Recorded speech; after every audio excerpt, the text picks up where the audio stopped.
all I'm saying is, nigga, you always got something to say. It's like you don't shut up. On the track. A lot of niggas died 1865. Single Michael fled, how I ain't gon' let it ride. Everybody hot and black was never on your side. They do maps to tell your apps where you sleep at night. They put that white man on. Got you begging them for answers like that white man know. Had you swearing you was African, that's that white man home. Had you proud to be a savage, that's that white man's zone. And I ain't talking shit, this by definition. If being savage was our nature, y'all be non-existent. We done took your ass out when we was in them kitchens. Instead of showing you how to live and how to maintain business. White supremacy fake. Only way that shit real is if you do what they say. We the guards of the gate, so when they say they fear God, now you know what they made. Shoot some, move some, shoot some, move some. Put us in the same room, he gon' go down. Hit a nigga with that boom, he gon' go down. Shoot some, move some, shoot some, move some. Put us in the same room, he gon' go down. Hit a nigga with that boom, he gon' go down. Every day my niggas dying, they don't know the truth. How the hell you close to God, we don't know it's you. Yo, how the hell you supposed to survive, we don't know the shoot. He should've died, you let him slide, cause he look just like you. I tried to tell him all skin ain't kin. Everybody ain't your partner, everybody ain't your friend. How the hell they supposed to help when they the ones that put you in? They don't struggle how we struggle, they can't get it how we live. Can't be scared to die when we already dead. Either way, your life is stake no matter how you play it. My higher self said we should choose remain godly. My lower want these motherfucking bodies. Infiltrate they circles like a motherfucking Audi. Take them to the south and put them down like OG Bobby. They don't want equality in this club, they want these problems. Killers right beside me, slab full of chicken mockles. Shoot some, move some, shoot some, move some. Put us in the same room, he gon' go down. Hit a nigga with that boom, he gon' go down. Shoot some, move some, shoot some, move some. Put us in the same room, he gon' go down. Hit a nigga with that boom, he gon' go down. Shout out to everybody in the chat, man. Hopefully everybody having a great grand rising. This your brother Big Apple Power, man. So if y'all listening in, make sure y'all tap in. Make sure y'all support the channel, hit the like button, and share this on all your social media outlets. Shout out to the American Aborigines that's tuning in, man. We got 16 in here. Can we get these likes up, though? Can we get 16 likes in the building out, man? Can we get 16 likes in the building? I appreciate that. Shout out to y'all for tapping in.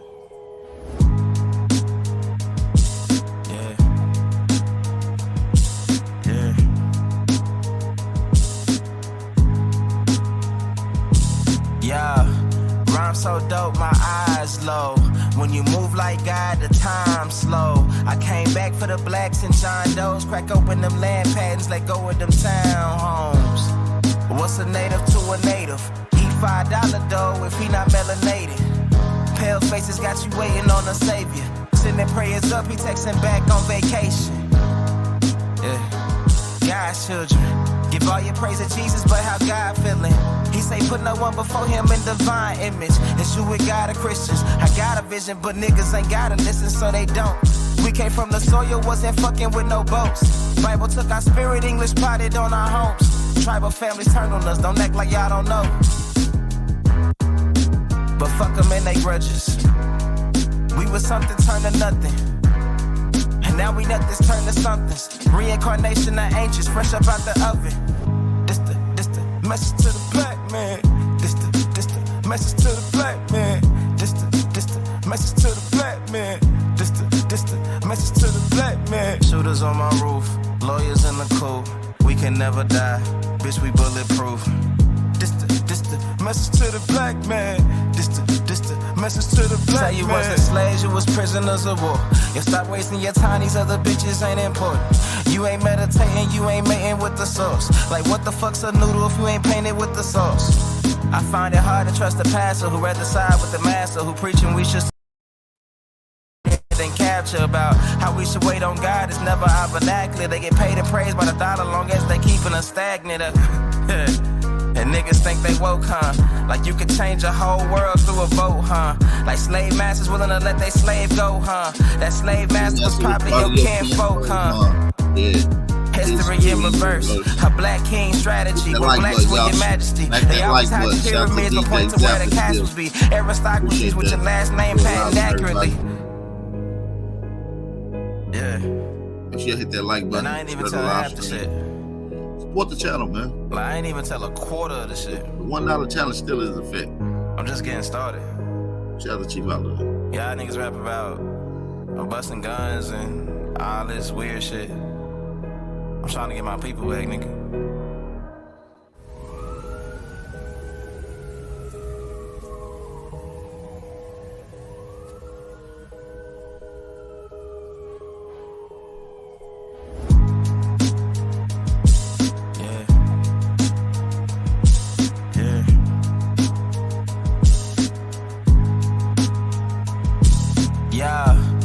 So dope, my eyes low. When you move like God, the time slow. I came back for the blacks and John Doe's. Crack open them land patents, let go of them townhomes. What's a native to a native? Eat $5 dough if he not melanated. Pale faces got you waiting on a savior. Sending prayers up, he texting back on vacation. Yeah, God's children. Give all your praise to Jesus, but how God feeling? He say put no one before him in divine image. It's you with God or Christians. I got a vision, but niggas ain't gotta listen, so they don't. We came from the soil, wasn't fucking with no boats. Bible took our spirit, English potted on our homes. Tribal families turned on us, don't act like y'all don't know. But fuck them and they grudges. We was something turned to nothing. And now we nothing's turned to somethings. Reincarnation of ancients, fresh up out the oven. This the message to the black man.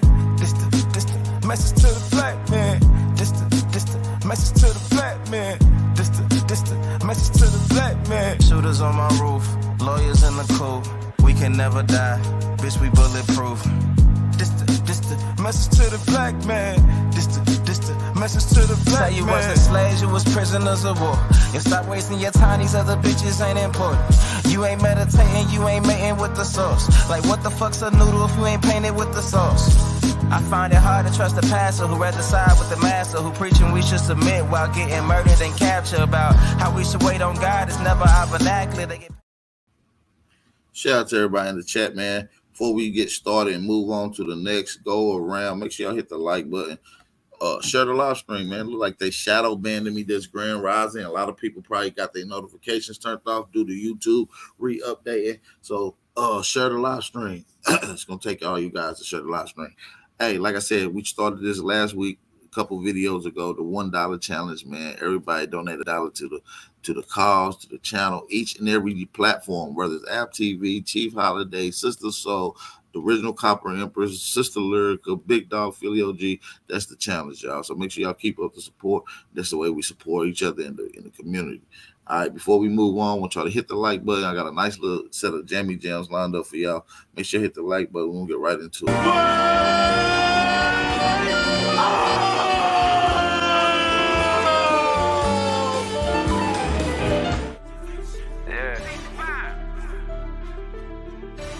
Hey man, all I'm saying is, nigga, you always got something to say. It's like you don't shut up. Blazing on the track. A lot of niggas died 1865. Single Michael fled, highway ain't gon' let it ride. Everybody hot and black was never on your side. They do maps to tell your apps where you sleep at night. They put that white man on. Got you begging them for answers like that white man know. Had you swearing you was African, that's that white man home. Had you proud to be a savage, that's that white man's zone. And I ain't talking shit, this my definition. If being savage was our nation, y'all be non-existent. We done took your ass out when we was in them kitchens. Instead of showing you how to live and how to maintain business. White supremacy fake. Only way that shit real is if you do what they say. We the God to the gate. So when they say they fear God, now you know what they made. Shoot song. Shout out to everybody in the chat. Let's move on to the audio I have lined up. Nah, homie, first things first, hit the like button, hit the like button, hit the like button. Support the channel. You nigga, that's their game, homie. So when I got into it with the Asians, see around here, I call these niggas crabs and slobs around here in the Dallas-Fort Worth area. They been used to this, right? So the California niggas started looking at my videos, hearing me call these local niggas crabs and slobs. So now I'm into it with the Asian people. Say, homie, it's Let me know if y'all can hear this loud and clear. Drop some fire emojis in the chat. Asians go national, homie, calling me niggas, and no black people from California stood up, homie. And they put crib. Hey, homie, that crushed my soul as a nigga. That's where my. So you expect a nigga that you didn't get? No. Hold on. I don't understand. Hold on. No. Not that I'm disrespecting. To understand the fact that they got Asian Crips. They got Asian Crips that kill niggas. And they on a platform with niggas saying niggas. I hadn't disrespected California then. I hadn't disrespected nobody from Cali then. Now it's fuck them California niggas riding with them Asians. Okay. No, nigga, where I'm from, nigga. If the nigga wrong, we gonna be wrong with the nigga. We deal with the nigga later, but we ain't standing with these people, not against no nigga. Say, Charleston, I got a quick question. I got a yeah, we with niggas, homie. We ain't standing with nobody. Are you saying that they was supposed to? I ain't saying nothing, homie. All I'm saying is just like everybody have something to say about what I'm saying, it was supposed to be an outrage in the hip hop community, nigga, with a bunch of Asians on there saying nigga. But what I'm saying, bro, how do y'all feel about that? Leave y'all comments in the chat about the dialogue. How do y'all feel about niggas teaming up with other ethnicities to go with other Negroes? Do y'all think that's breaking the code or being off code? Or is that coon behavior? Or what? Do you think that's okay to do? Let me know. Asian put in all this work with me. Saying nothing, homie. All I'm saying is just like everybody have something to say about what I'm saying, it was supposed to be an outrage in the hip hop community, nigga, with a bunch of Asians on there saying nigga. But what I'm saying, bro, this Asian put in all this work with me. And say, homie, but he put in work with you against the other niggas. He ain't put in work against his people. But that's one person. That's one. Nah, homie, nah. You done committed treason, nigga. If you put in work with an Asian against your own people. No, that's not. I'm from Chicago. We do things. Well, say, was that what you just said? What is this Asian put in work with me? You ain't putting in no work with no Asian against no Asian. He's saying that you ain't went with that Asian to put in some work on some Asians, and you took that Asian to put in work on black people. That's all he's saying. He ain't nigga, you done committed treason. Man, I don't want to hear nothing you got to say. What if you in the community grew up around Asians? So let me stop this video right quick. Because I don't know if y'all forgot. Y'all need to get the energies up. Can we get some fire emojis in the chat? This is the Wake and Bake Show. This is the goddamn Wake and Bake Show. Like y'all was up, man. Let me take a sip of this nice Coors water up. Sip it up. Hit that motherfucking like button. Drop them fire emojis. Now I want to see the chat flooded. That's tradition. Flood the chat with fire emojis. Let me know the vibes is right. Shout out to the brother Ray in the chat. And also this is part of Wake and Bake Show. So make sure y'all like y'all wood or let me know what y'all smoking on, where y'all at. Let's go. You should seek. So are those people supposed to go seek out an Asian? I'm not understanding what you're asking me, brother. If you grew up in a neighborhood that never seen an Asian before, how can you? Most niggas ain't seen Asians. Asians ain't got no business calling no nigga. Not where we from. No, nigga is exclusive to niggas. No, everybody can't be nigga. Grandmama and them still alive, my nigga. No, I agree with that. Listen, homie, we still got 80-year-old grandmamas, nigga. They still alive. No. So what I'm saying is, these Asians went viral. A bunch of Asian Crips. So in my mind, who do Asian Crips bang on? Asian Bloods? Nah, it ain't no Asian blood. That's what I'm talking about, homie. So I didn't know that. Listen, homie, y'all got to understand, homie. I didn't know it was no such thing. I didn't know it was no such thing as Mexican Crips and Asian Crips. Niggas bang on niggas. In Chicago, Latinos bang on Latinos. Niggas say, homie, I don't know nothing about Chicago, so I can't speak on that. All I know is, homie, if we go beat up each other, can't nobody join in with us. And I'm saying, when I found out California gangs let other ethnicities join in with them to kill niggas, homie, I say fuck them California niggas. They'll let a Mexican join in with a nigga. They'll let a Samoan or Asian to join in and kill a nigga. Nah, homie, you gotta stay out of this. Oh, no, matter of fact, let's turn on him. Say, Charleston, I'm a Mexican myself. and I got a question on that myself. You know, what's the problem with the Mexicans? I remember, if I remember clearly, in the beginning, you said you respected the Southern California Mexicans and what Man, they was doing. I respect everybody, but this is what I'm saying. Nowhere. Nah, you said you killed whites and Mexicans, bro. Listen, nigga, I grew up. Yeah, That's exactly. Grew That's up what I'm killing trying to whites say. and Mexicans. But Yeah, this what I'm okay. saying. Listen what I'm saying, homie. I got Mexican partners. Right, what right. I'm saying is, nigga, what I'm saying is, if we go fight against anybody, we need to fight a Mexican or a white boy first. What I'm saying is, nowhere in nature. Hold on, let me finish, homie. Let me finish. Okay. Nowhere in nature do you see a red bird and a blue bird flying together. Nowhere in nature. Okay. Nigga, everything's supposed to be my separated. question is, are we included in this, or are we? Man, a Mexican ain't got no business you sticking in it. We talking about nigga on nigga. Unless you Nah, kill but nigga. you did say Mexican. Well, this what I'm saying, homie. This what I'm saying, homie. Do y'all bang against the Mexican gang? Cause y'all bang. Don't Mexicans do bitch niggas bad? Oh no. Don't. They say don't Mexicans. Ain't it some Mexicans don't like niggas? Oh, of course, it's a lot of. So goddamn it, let's get with it then, nigga. Race against race. It's some niggas don't like Mexicans. So what are y'all talking about, my nigga? My point It's some Mexicans. Listen, homie. It's some Mexicans. Listen, homie. It's some Mexicans. If they get a chance, they'll kill a nigga. They in prison. So come on, homie. That's what you talking about, S.A. This ain't your conversation. This nigga talk, S.A. As soon as you I was what? He said this nigga talk, S.A. This ain't your conversation. This nigga talk, S.A. As soon as you, I was what, brother? Say this, I come up in here where niggas fought Mexicans, niggas fought white boys, niggas fought Mexicans and whites. Nobody joined in to fight nigga on nigga. So what the I'm Mexican and white boys joined in to fight us, but we don't let nobody join in to help us. We die losing before we let anybody else join in to help. The North Daniels help. I don't know nothing about that, homie. All I know is Crippin' blood. I don't know nothing about North Daniels. But my question is, man, you taking me somewhere I don't know nothing about that. Are we gonna cut? But you gotta know about this. This is just speaking as a human. Niggas ain't never been humans. They ain't never treated niggas like humans. Don't come to me with human talk the way niggas have been done in America, man. I'm treating you like man, that you weren't saying that when they killed Tamir Rice. I'm treating you as a human right. You ain't got now post nigga where you were talking like that when they killed Tamir Rice.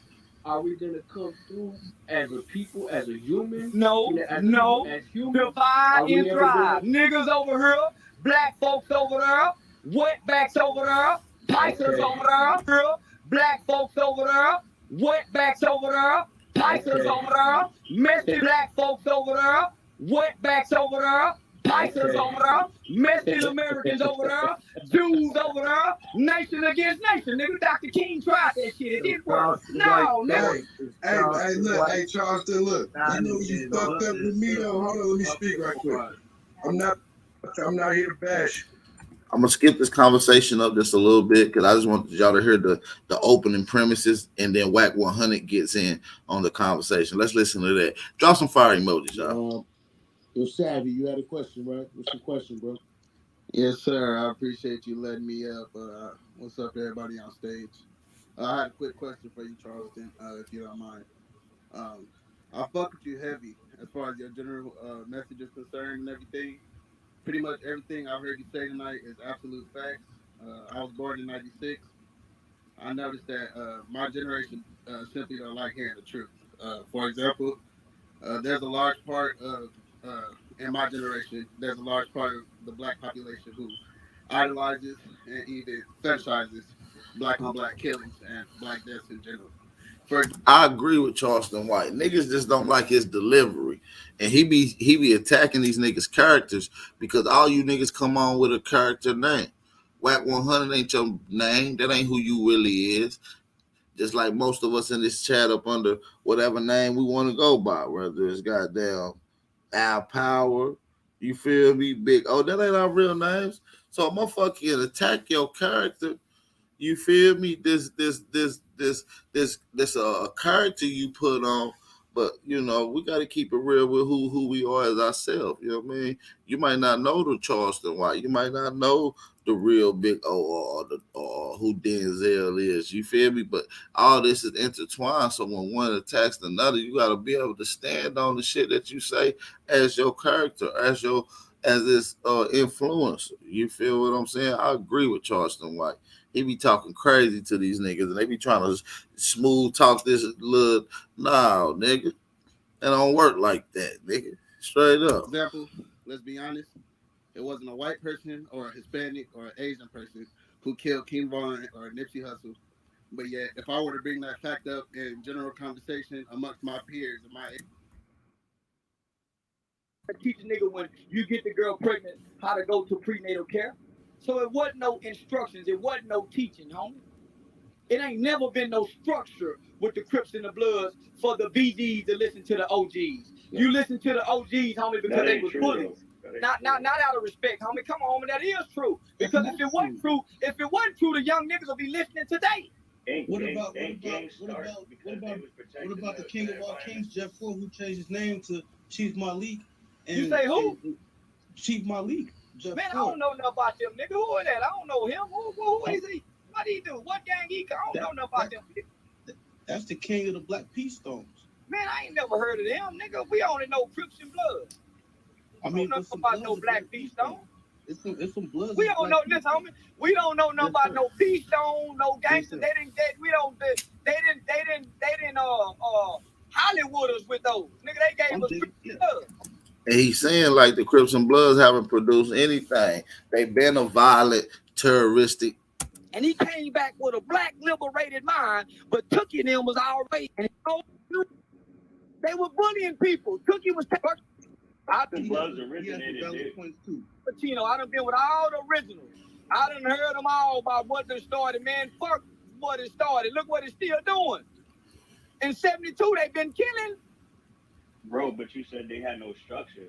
But it didn't start that way, Charles. But it ain't never had no structure when they were fighting. Man, listen, when Raymond and Tookie and them met up in St. Andrews Park, it wasn't no structure. It wasn't no structure. They were bullying people. Tookie was taking the sack lunches from the workers, remember? It wasn't no structure. LB, Pyru's testified against LB. How was that structure? The mafia got structure. They don't have no treasury, no board of directors. How do they have structure when they can wage war at any time? There's no structure. That's why it's a free-for-all. Boys following boys. No man have ever joined the gang, and don't y'all ever forget that. It's always been a boy. Raymond Washington was a boy. He went to prison, and he got to meet some men that told him, nigga, that ain't the way. Hey, if y'all want to support the channel, man, the link at the bottom right of the screen. If you ain't following me on Instagram, that's at the bottom left of the screen. Support the channel, man. Like I said, we're starting the $1 challenge, man. Everybody donate $1, man. That's the least we can do for our time and our effort for putting this information, these views, these YouTube videos together. Appreciate everybody for tapping in. Drop some fire emojis if all the audio is cool. Drop some fire emojis if the audio is cool. You know what I mean? This part of the Wake and Bake Show. It's your brother, Big Aboriginal Power. And he came back with a black liberated mind, but Tookie and them was already out of control with no structure, a bunch of bullies. That's why the Bloods had to form. Everybody was bullying. Tell the whole story, brother. Yo, WACK. From the West, right? Hold on. Yo, WACK, you from the West. Yeah, I think this on the dude Death of the Clout Chaser shit. Talk about it. What is it protecting today? You saying it's negative today? 100%. Nah, you definitely can't stand on that. For one, you can't stand on that because you from fucking. I lived there for almost 2 years. Yeah, but you from Texas somewhere. I lived there and I worked in the juvenile facility at Diamonddale Adolescent Home.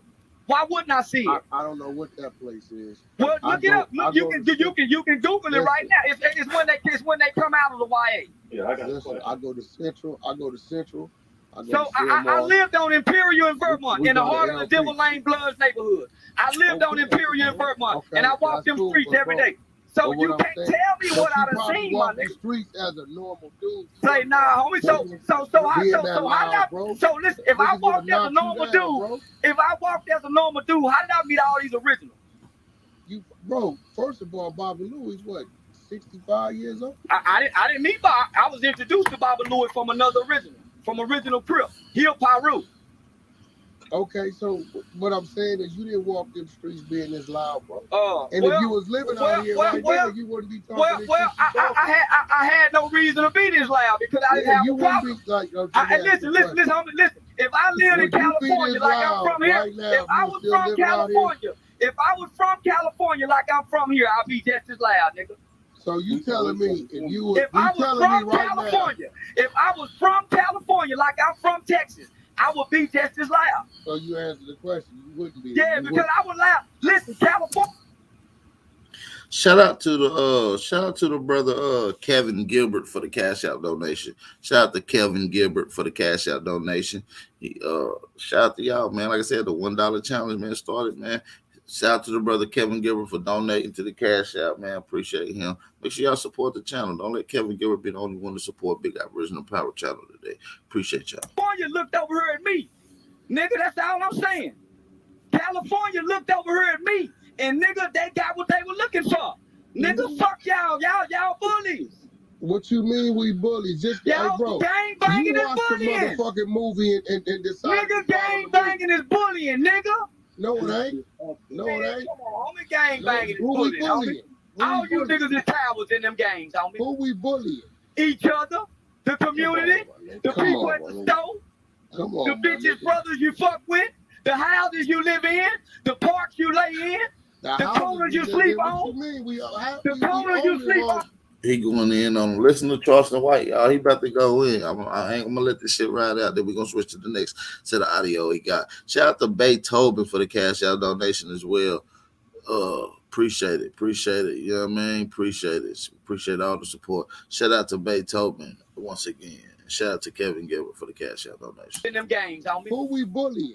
Each other, the community, the people at the store, the bitches, brothers you fuck with, the houses you live in, the parks you lay in, the corners you sleep on, the corners you sleep on, nigga.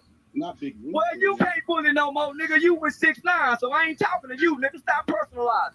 What you mean? You can't bully no more, nigga. Let the bully talk.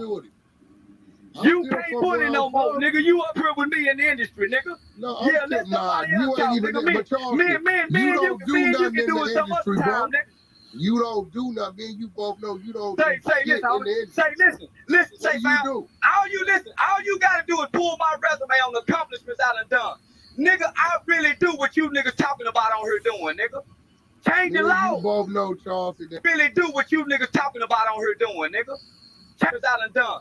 Nigga, I really do what you niggas talking about on here doing, nigga. Change the law. You both know, Charles, that say, homie, juvenile life without parole. You ducking. You know you hide over there for work. I ain't hiding, homie. I just left the strip club where everybody sitting there. You hide in Fort Worth. You say, homie, hey, everybody take pictures with me. How they hide with me? Everybody take pictures with me. I did tell the Texans do that, but you know you ain't in California saying this. Say, homie, listen, homie. California only bad in California. When you nigga leave outside of California, y'all get a good understanding. Hey, and that's true though. A lot of these niggas do. You can tell by the way WACK 100. WACK 100 ain't no gangster. He ain't about to risk his life, go to jail, or die. That nigga just made $10 million off a snitch. It's literally. You see what I'm saying? Shout out to Rashida Terry for the cash out donation. Shout out to Rashida Terry for the cash out donation, and shout out to Snake God for the cash out donation as well. I appreciate y'all supporting the $1 challenge. I appreciate all the cash out donations as well. So shout out to everybody that support Big Aboriginal channel and the brand. Like I said, together we are Aboriginal power. You know what I mean? This is the open conflict, the opposite of black power, the opposite of white power, the opposite of all that which has function and standing is Aboriginal power. And anybody that's Aboriginal to their land, claiming to be Aboriginal to the land, gives them more power than any other foreigner or anybody else that's not Aboriginal on that land. Okay, so being Aboriginal is power, and together we are all Aboriginal, so we are Aboriginal power. That's a fact. Only bad in California. When you shout out to Snake Guy, Rashida, Beethoven, and the brother Kevin for the cash out donations once again. Appreciate that. Make sure y'all support the channel, y'all. Nigga leave outside of California, y'all get a good understanding. You really y'all believe don't want to that? go. Y'all get a good understanding, nigga. Hey, Charles, you still go to that same church you go to? Yeah, I still go to it, nigga. All right. Yeah, I'll be there tomorrow on Wednesday. Wednesday and Sunday, I don't miss. Hey, word on the street. Yeah. Wack just pulled up doing personal pull-ups on niggas, bro. That's That nigga Wack said you still go to that church you go to. That nigga Charles said, yeah, nigga, every Sunday and Wednesday, nigga, I don't miss. Nigga ain't gonna do no personal pull-up, no Charles, and I motherfucker. beat your He said that motherfucking last ass. You time. know it, nigga. He said that last time when I called game a rape. He said that last time when I called game a rape. I will He beat said your that last time when I motherfucking called ass game a rape. and happily let you call the police. Say, nigga, you ain't finna come to Texas, nigga. Hey, now what say? I'm already in Texas, though, bro. You running your mouth. mouth. Say, how you niggas come to Texas on a dialogue? You running your mouth, bro. We in Say, Texas. homie, listen. You running yours, nigga. What you doing right now? Running your mouth, right? Y'all look, hold on.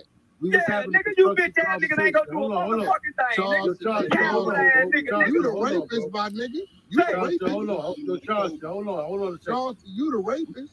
Yo, we was having a constructive conversation, man. Let's keep having a constructive conversation. Let's not turn. I mean, you know damn well he ain't gonna utter none of them words, dog. Damn nigga out here, bro. Get shit up there. Let it get up there. Charleston. No, we not, bro. Black people still dying and black people still killing other black people. And you provoking, he provoking a nigga to want to kill him. That ain't what's that? Niggas die every day. That ain't what I do, man. That ain't what I do. So let's keep the conversation constructive, man. Respect. Nigga, you know damn well. Say, homie, listen. Say, listen. I got the pictures. How did I get in the Nipsey funeral with the Rolling 60 then?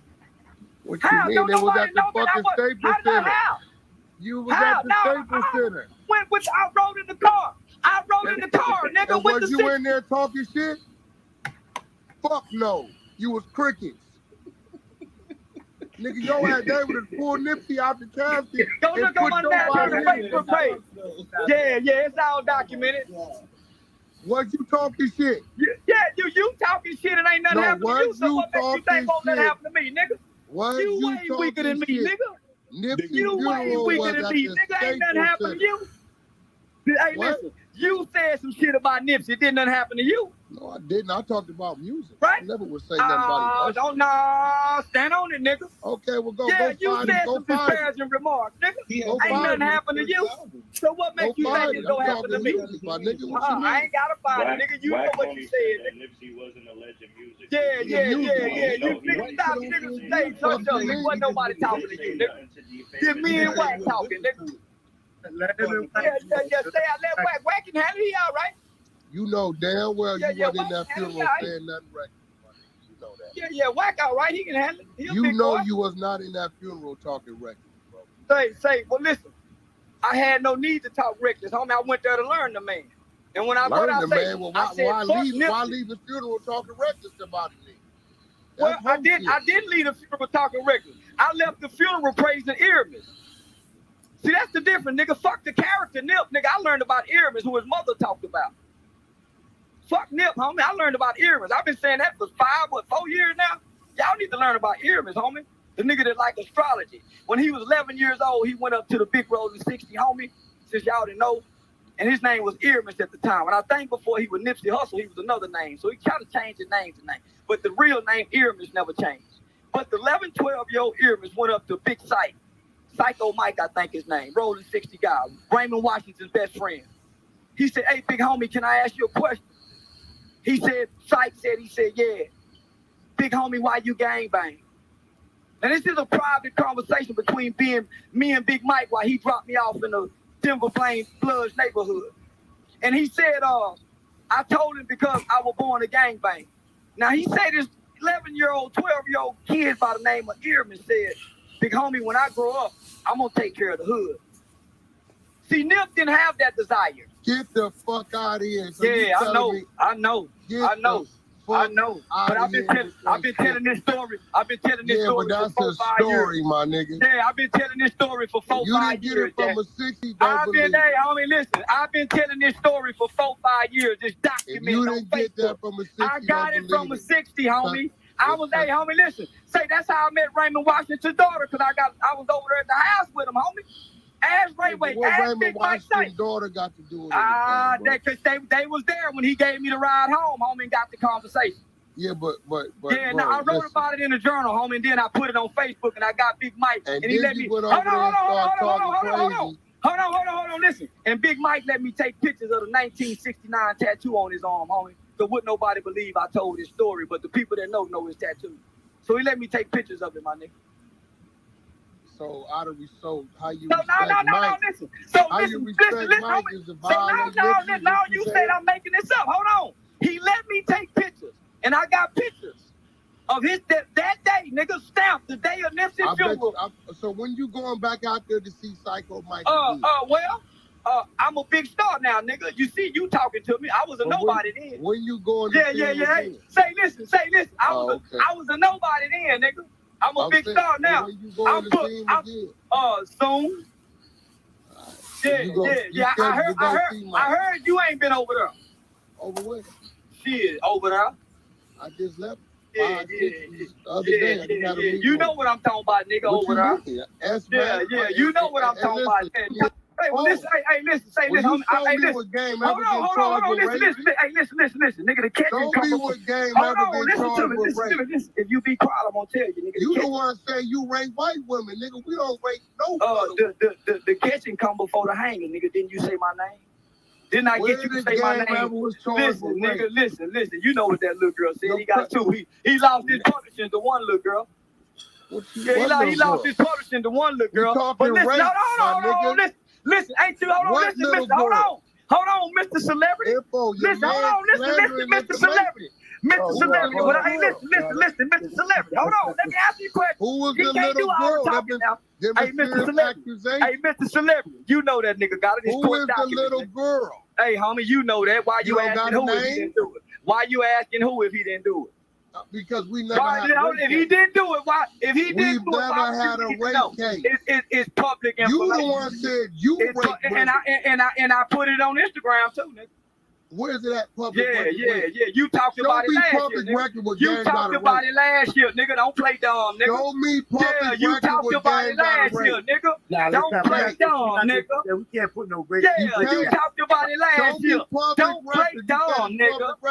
Yeah, you talked about it last year, nigga. You talking about you for black people, but now you slandering black people. Let's say, well, sue me then, nigga. I got enough money to pay sue me, nigga. He know he raped that little girl. What little girl? He got girl? his publishing. The one he lost his publishing to, nigga. What little girl? The one the judge gave the court order to, nigga. That girl is 30-something years old. Yeah. That's not what do you mean? This nigga. Say we were little boys running train. Hey, I explained that earlier when you got your feelings hurt and went to the other room. I didn't get my feelings hurt. You missed. Say, you know how y'all industry niggas is, man. No, what you industry nigga, nigga. You industry nigga. What little girl are you referring to? The one he took her little pussy and she went and told on him. Yeah, nigga. Everybody know, nigga. What the fuck you talking about? You can't prove I ain't. Never had no rape. You can't prove I ain't. You a motherfucker. You can't prove I ain't. Ain't no record, ain't no court dates, ain't no say, man, statement. Say all they got to do is the research, nigga. It's out there. Yeah. Say y'all listen to this nigga. Say now you want to play tough. Now you were just in the other room. Now you were just in the other room. Come on. I just made $10 million out 6 times. Bitch ass nigga, you ain't ready to die and you just made $10 million. Bitch ass nigga. Bitch ass nigga, you ain't hurt nobody in the industry. Nigga, you a pussy. I bet you won't show up, nigga. I bet you won't show up, nigga. Bitch ass nigga, you will die in Texas fucking with me. Send that invite. Bitch ass nigga, you will die in Texas fucking with me, bitch ass. Texas don't That's why all you bitch ass nigga come down here and leave out of here with a smile. Texas don't respect you. Yeah, nigga, ain't nothing happened to me. I ride around this bitch every day. I ride around this bitch every day and don't nothing happen to me. Send me the invite. Yeah, bitch ass nigga. All y'all niggas keep saying that same shit. Nigga, y'all trying to get a free vacation. Send the come invite. down here, nigga. All you niggas keep saying that just show up, no nigga. motherfucking vacation. That's 3 hours. Just show up, nigga. Since you so goddamn bad, just show up, nigga. No, since you so goddamn bad. Let me join Simon with you, nigga. So one dude is justified, goddamn, It's just justifying gang banging. The other nigga criticize them and speaking on behalf of the victims of it. We're gonna get into this next little dialogue. Make sure y'all drop some fire emojis in the chat. My bad, excuse me. Getting a little tongue tied, man. I just smoked that wood. It's kicking in, man. We feeling mighty good. It's Grand Rising. Shout out to everybody in the chat, man. This is the Wake and Bake Show. It's your brother Aboriginal Power. Make sure you hit the like button. I'd like to see y'all drop a hell of fire emojis in the chat. Flood the chat out with fire emojis.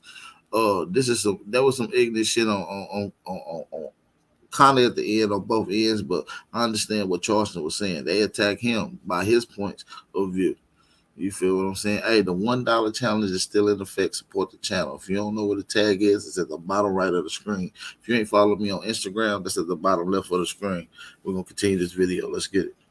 Where do we sign? Boy, they drug ass, would not let us get it. From what I understand, my real estate guy did a lot of research. They're going to, and I said this before, they're going to sell that to somebody making a damn weed dispensary. And they gave it to them for less money than we were giving them.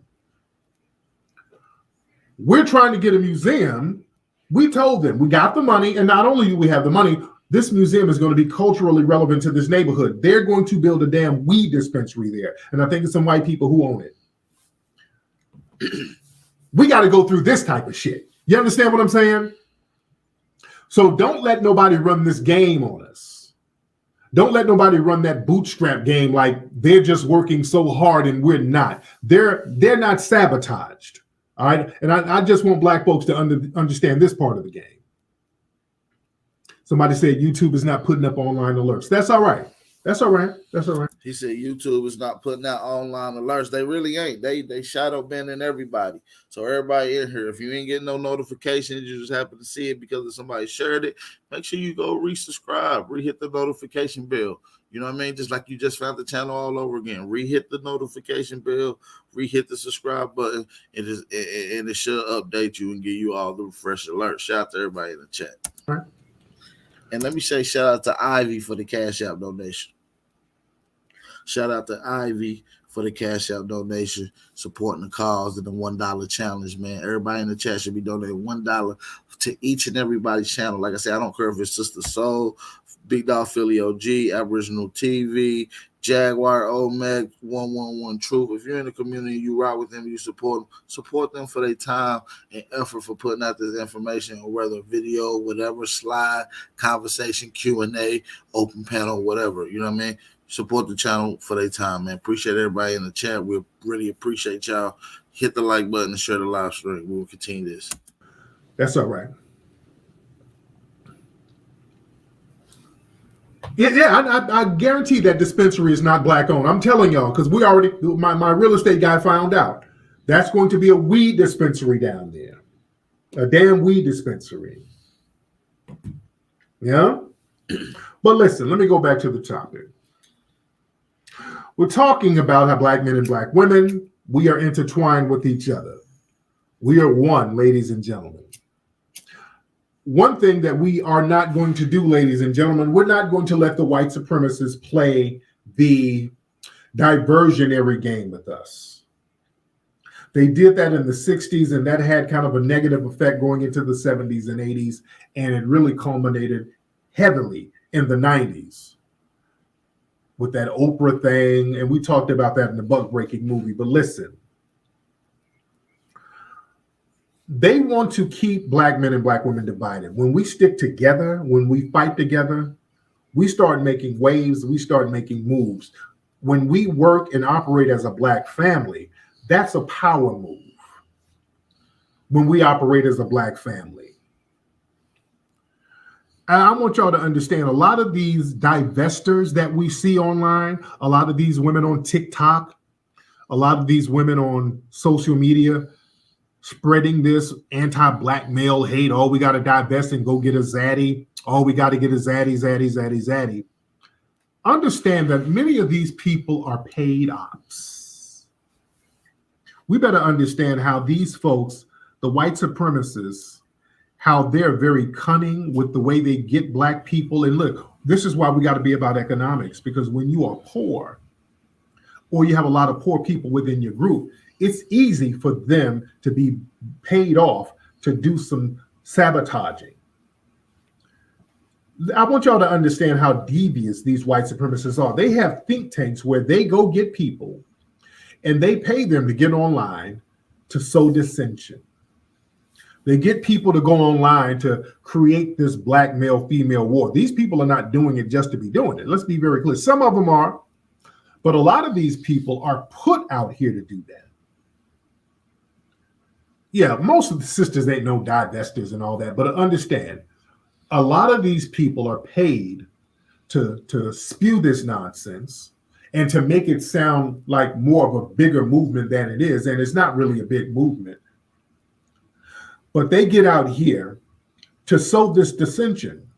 And then what happens is that these political parties try to come through on the back end and capitalize off of it. So they get out here and they get these bedwench mammies talking about, hey, we got to divest, leave these black men alone. It's all about us. Us black women got to stick together, get us a zaddy. And then they put out these shows, the Olivia Popes and all that, and they start dangling that carrot at sisters. And then when you look at TV commercials and when you look at commercial and corporate ads, notice a lot of these situations, they got black women with white men. You see, this is coming from the top, guys. This is coming from the top. Almost every commercial you see or every ad you see, it damn near has a black woman with a white man. You know? Hold on. Even movies with kids. Hold on one second. Let me show y'all this. Hold on one second. I'm pulling this stuff up while I'm talking, but let me show y'all some of this stuff. Let me show y'all some of these books, ladies and gentlemen. And I've talked about this before. Back in the Mac Lessons days, I used to break this stuff down all the time, but there's a whole genre of these books. Okay, now I want y'all to look at the thing. Family, look at this. There's a whole genre. It's on Amazon. These BWWM books, Black Woman, White Men books. Now look at this. This is all on Amazon. There's a whole genre catering to that, those bedwenches and divestors and their insecurities. Look at these books here. The Search for Her Lost Daughter. Got the mixed-looking daughter. The Model and the Italian Billionaire's Love. So these fantasy books about fat bedwenches who are big plus-size models getting with white men. His Fleeing Single Mom. Look at these books. An Unexpected Surrogate for the Billionaire. Norwegian Prince's Baby. Look at the themes of these books, guys. It's always about them having a mixed baby. We got some right here, white, black woman, Asian man. His Big Reunited Love. Over 50, older man, younger woman. Plus size, loving billionaire. Yo, these books is drawn. Shout out to Reagan X and shout out to Craig for the Cash App donation as well. Pushing the $1 challenge as well, man. Y'all get a part of the $1 challenge and support the channel. Shout out to Reagan X and Craig for the Cash App donation. Yeah, so this is some science fiction fantasy that they got going on. This is some science fiction. Look at it. These bunny ruckuses, plus size interracial marriage. Family. This is how desperate these bedwenches and mammies are. This is a whole genre, ladies and gentlemen. Man. It's book after, it's just a whole thing. It's some sad, sick stuff. Love fumbles. It's all over the place. I'm just looking at some of these titles. Lupo's twins. They got a white man with a black woman, and they got twins. So they got to have the mixed babies. And some of these same women, let me tell you something. These same women, now look at the book covers with these black women. They got them with these white male models. It's all fantasy. None of it is real. This is all fantasy. Here's another one. Surprise quadruplets for the billionaire. So this is clearly some Nigerian woman or somebody. I don't know. This sounds like somebody from somewhere else. His big caring match. So you got these big fat broads on here with these model-esque white men. The Fireman Special Hoes. That's the name of a book. Family, this is the silliest shit I've ever seen. Security. That's why if you look at a lot of shows, for example, a lot of the urban shows, Power, a lot of the Power episodes, you notice that they always have a dark-skinned black woman. In Raising Kanan, they had that dark-skinned black woman laying up with all of these real light or Latino or white-looking men. They made it a point to have this woman laying up with all of these white-looking men. You understand? Even on the new Power, listen. Even on the new Power. Yeah, man, Tennessee is the worst when it comes to race mixing, especially Caucasians and whites swirling. That shit is ridiculous. It's pathetic. It's sick.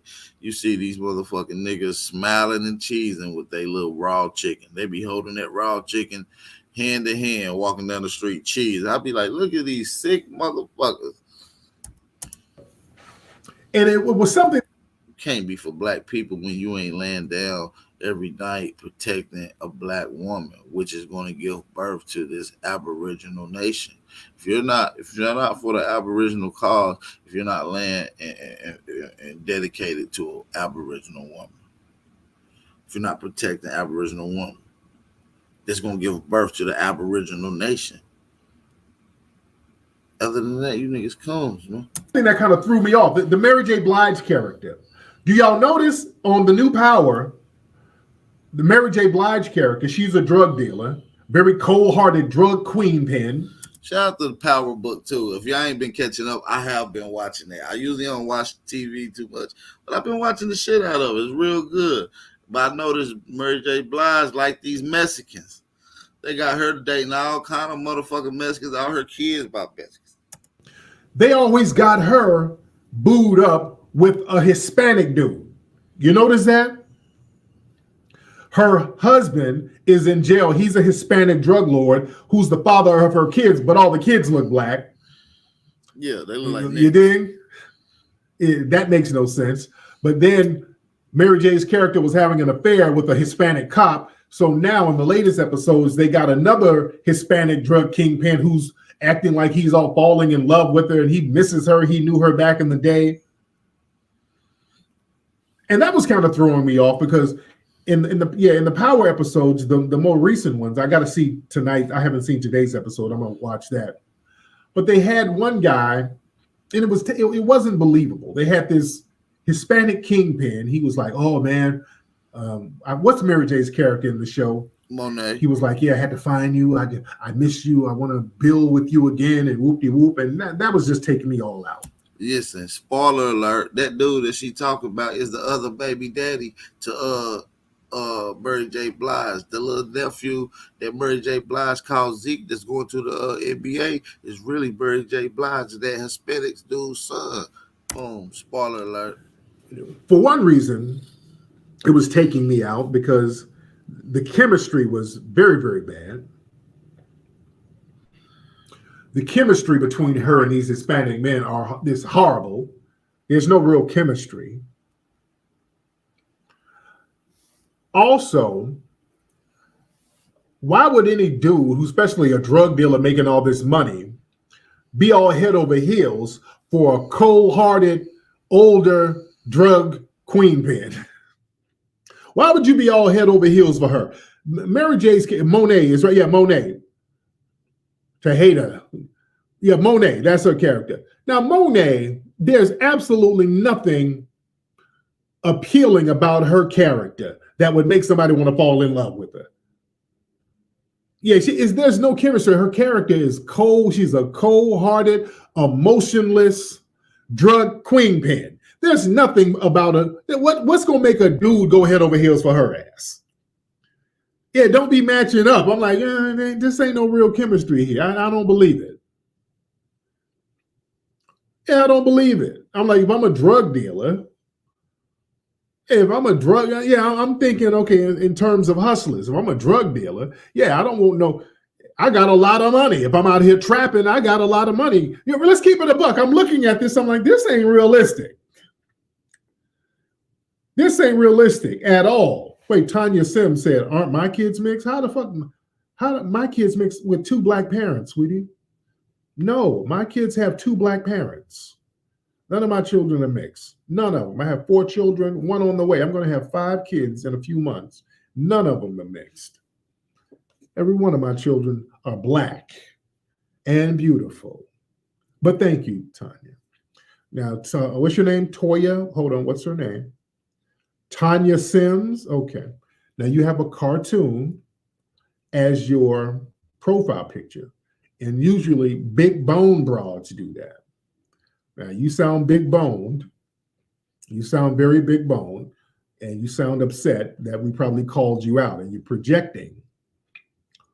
Yeah. No, she's not going to call up. And I should open the phone lines up. Yeah. But nigga, my wife is black.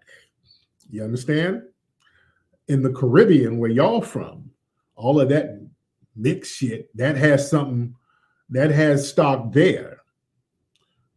See, y'all come from these little cultures where y'all have little mixed communities, just like in South Africa. Y'all come from these little Caribbean and African nations where there's little mixed communities. That's why I can tell y'all ain't from here.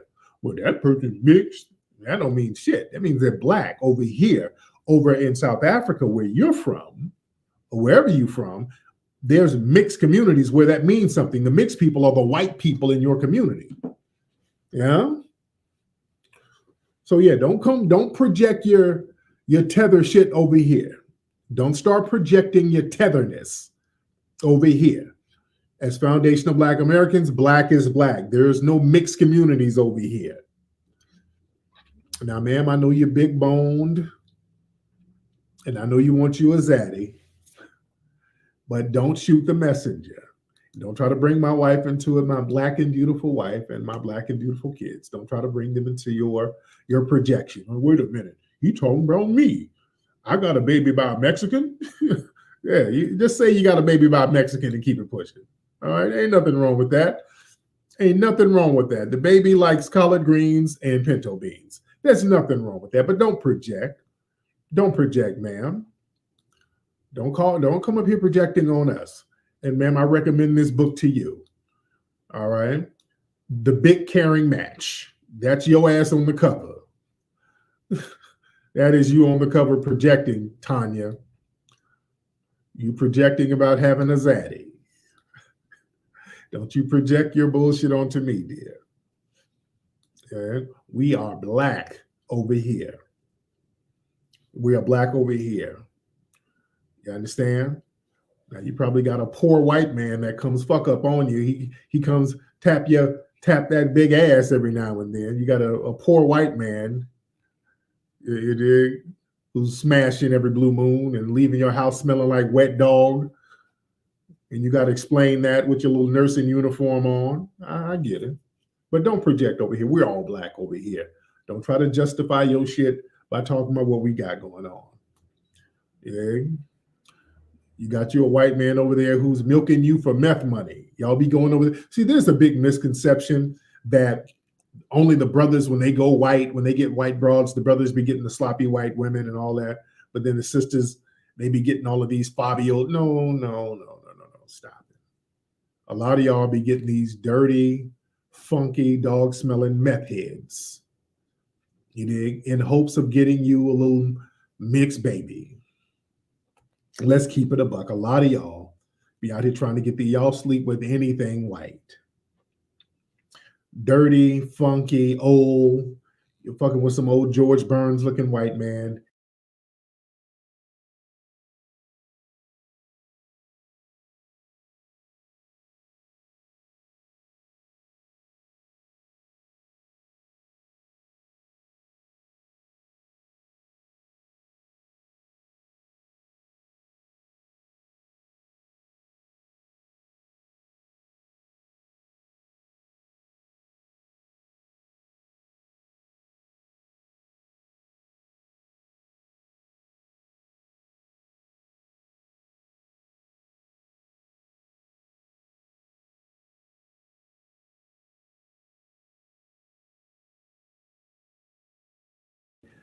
He can't even get it up, and you still trying to squeeze a baby out of Zaddy.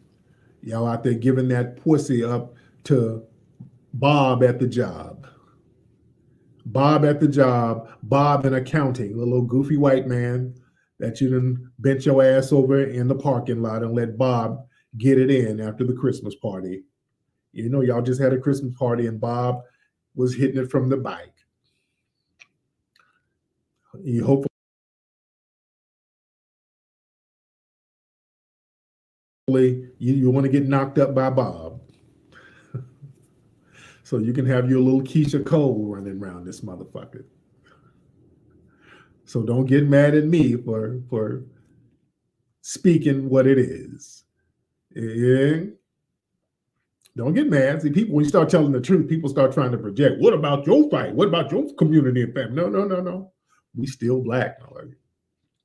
It's all black over here. You don't get mad because you let Bob hit it from the bike. Yeah. Bob at the job. Bob then gave you a compliment. Hey, LaQuisha. I was watching some reruns of your MTV Raps. Oh, for real? Okay, Bob. Bob, you giving me MC Search? You say all that hood rat shit y'all talking. Okay, Bob, you giving me, it's giving Vanilla Ice. Bob give you a compliment and then your ass is doing the most. Bob gives you one little punk ass compliment and now you all extra with it. Okay, Bob. Okay, it's giving me Post Malone. Look in your eyes. All right. Is that you out there, Tanya?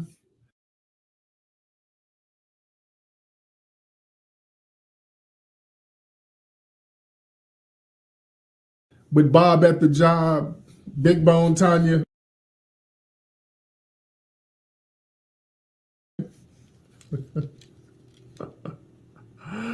That's all it takes. Bob just got to do one little thing. Yeah. Bob got to do one little thing, and then you bending it over for Bob. Yeah. That's all Bob got to do. Bob got to bring some cinnamon rolls to work, and all of a sudden he got your ass. He got your ass with a plate of cinnamon rolls. That's Bob at the job.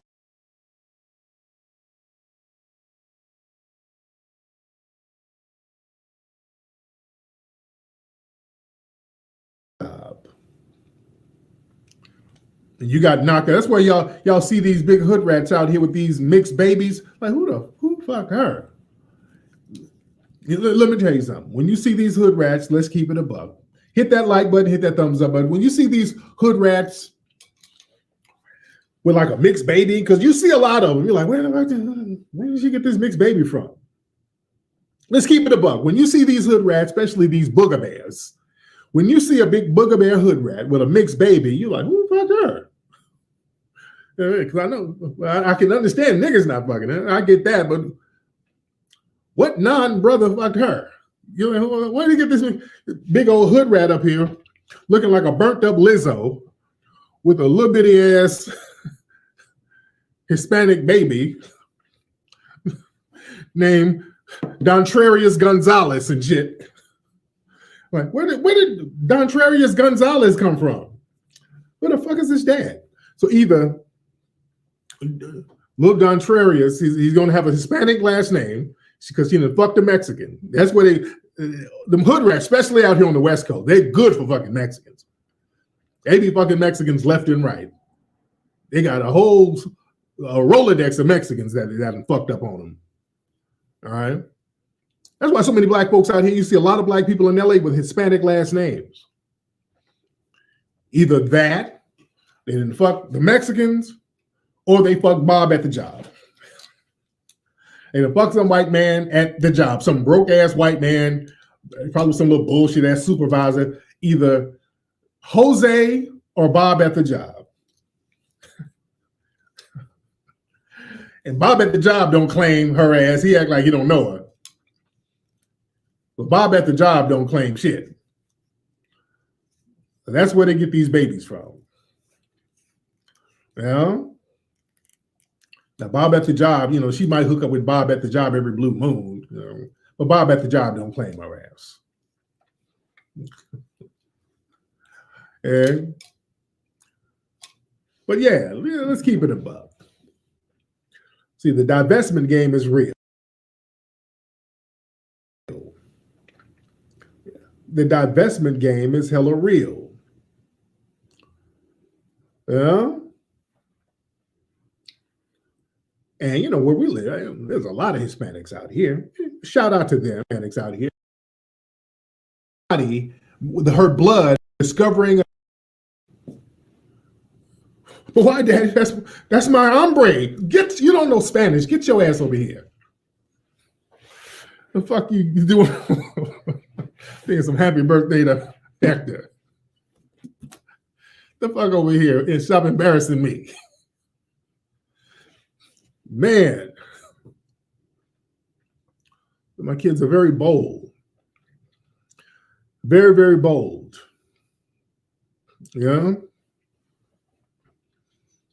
Man. But let's go back to what I'm saying. We're talking about the divestment game here. We're talking about the divestment game. And the divestment game is getting very dangerous at this point. Because per capita, as we see on a weekly basis almost, we see sisters getting with these zaddies and something happens to them. Almost every week, these sisters are getting with these zaddies and we're seeing deadly consequences of sisters with these zaddies. Where's this case right here? This woman right here, this woman down in Florida, she got her a zaddy. This situation right here, this woman right here was divesting, boyfriend of Kathleen Moore, charged with second-degree murder. He killed her after discovering an article of clothing containing the missing woman's body, her blood, in a landfill. So he killed her and buried her in a landfill. Now look at this man. Look at him. Family, this man looks every bit of like the alt-right. This man looks like one of the damn Proud Boys. Come on. Is this what y'all doing? You walk right into this. This dude looks just like one of the Proud Boys. All right. So we see this almost every week. Y'all, we can't play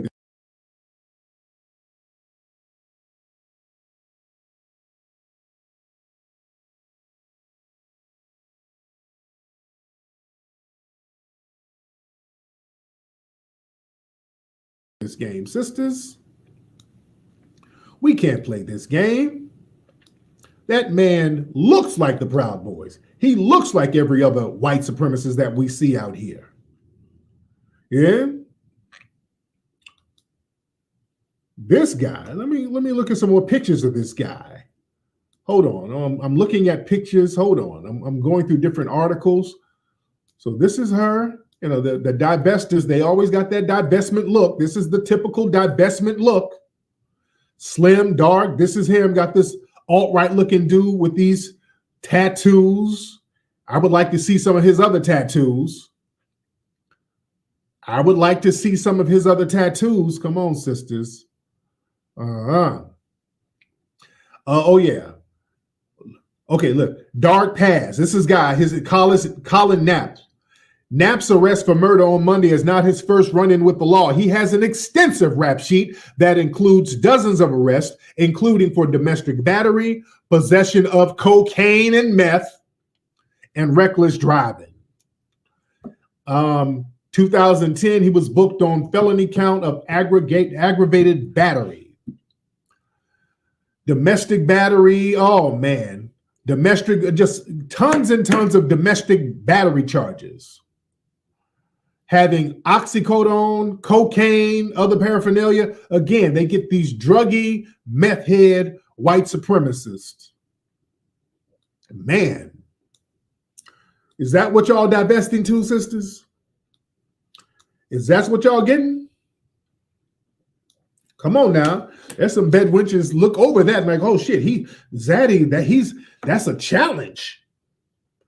Zaddy is dangerous. I likes that. Come on, y'all. But listen, who's texting me? A lot of people are texting me. But listen, we got to be on top of our game here, ladies and gentlemen, and not go for these divestors trying to break up black men and women, trying to create a rift. Because, see, I'm telling you that a lot of these divestors are put out there to create a rift, and then those on top in the political sector, they try to capitalize off of that. Like right now, down there in Georgia, this is a story that just came out. See, this is another black man, black woman divide. New program calls for hundreds of black women in Georgia to get $850 in guaranteed monthly income. So they want to have some kind of set-aside payment just for black women only. It's called In Her Hands. It calls up for 650 black women to get the money with no conditions for 2 years. Family, this is what they did in the 60s. Let's not go for this. Well, okay, we're attacking black men and black women, but we'll just help black women. You see, sisters, don't fall for that bait. That's just the way for you to get away from your protection barrier, which is black men. Black men, our job is to protect sisters. They're trying to tell you on a subconscious level, they're trying to telegraph the message. Listen, you can't depend on these black men. White daddy is going to take care of you. Don't worry about them. It's all about you. It's all about you. It's all about you. Black woman power, black girl power. Sisters, y'all can't go for that. Y'all can't play that game. And look, we do have to protect. We have to start creating economic opportunities and get ourselves in economic situations where we can take care of our families. We have to be in positions where we can take care of our people. Now, we don't get in those positions without understanding how the white supremacists will sabotage us. Let's be clear. That's why I was talking earlier. When we try to get an economic stronghold, we get sabotaged by the white supremacists. See, we gotta fix that. We have to take that into consideration whenever we try to get something going on. We have to always understand, what are we going to do when the white supremacists try to sabotage what we do? See, we got to have all of our ducks in line. You dig? We got to have everything popping. When they try to do this, we know how to play past that. We have to know how to play past that, ladies and gentlemen. And we have to understand now that there are situations where there's some niggas out here, some brothers out here that's on some killer simp shit too. Not to the degree as these zaddies. Per capita, based on percentage-wise, ladies, you're more, if you get with one of these zaddies, the odds of you ending up missing is very high. Because there's only a small numbers of sisters dating these zaddies. But every other week, or not even every other week, every week we see these zaddies killing sisters. So the percentage of them harming you is higher. Now, yes, there are a lot of brothers who do sucker shit, and there's a lot of brothers who harm sisters. I'm going to get on that in a second. Yes, they are. They don't get no points. But percentage-wise, the likelihood of you ended up missing when you get one of these zaddies, it's very, very high. You understand? Now listen. There was a situation out there in Baltimore, something very sad. And I want to play this video, and this video is kind of sad. It's this Negro, this killer simp, this Negro named Jay Black or something like that. He calmly talked about how he killed his ex and how he's going to kill his ex-wife. And this is very disturbing. I almost don't want to play it, but I just want to show y'all something. I just want to show y'all how these killer simps get down. Hold on one second. Let me show this. Hold on. Where is it? Hold on. Y'all bear with me 1 second. Let me play this for you guys. Hold on 1 second. Come on, where is it? Here it is. Okay, now look at this. This is very disturbing. All right, hold on. Yes, but I gotta make it quick. For everybody out there that supported me and really knows what's going on, thank you all.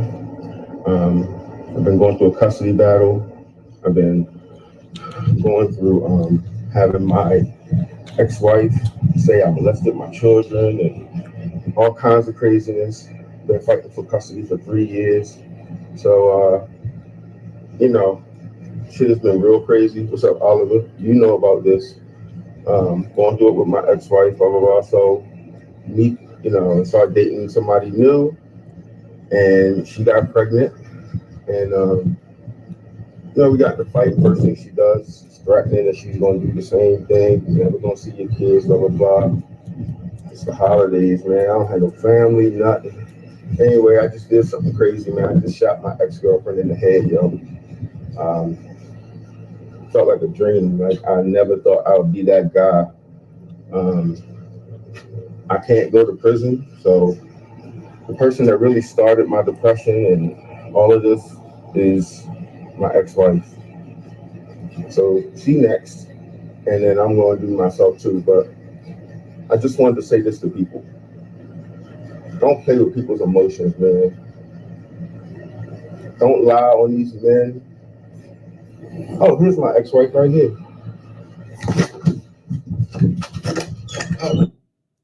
Okay. All right. Not cool. And my Baltimore people, y'all know what's going on with this situation because this is a story out.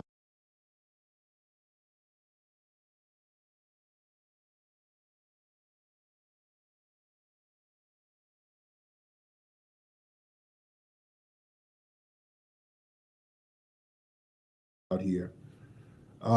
This killer simp killed his wife, killed his ex. Yeah. Not cool at all. Some people are saying that this guy's non-FBA. I can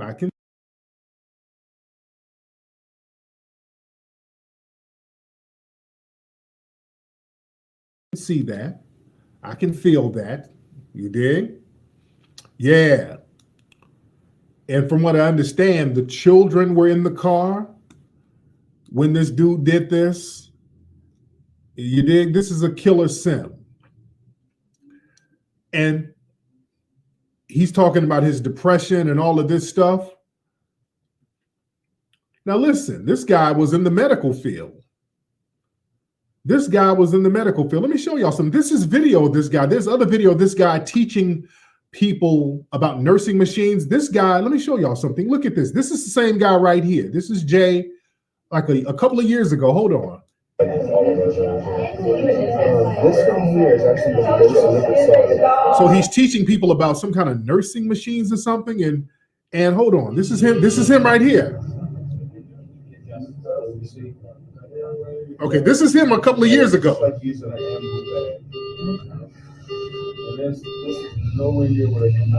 Okay, so this guy. Okay, I want y'all to see something right here. I think he's working for Johnson & Johnson. He was doing something for Johnson & Johnson. Okay. Okay, so this guy was doing some stuff in the medical field. So yeah, y'all know in the medical field, especially out there on the East Coast, there's a lot of these non-FBAs. All right. So a lot of these non-FBAs in the medical field out here. Somebody said it don't matter. Yes, it does matter.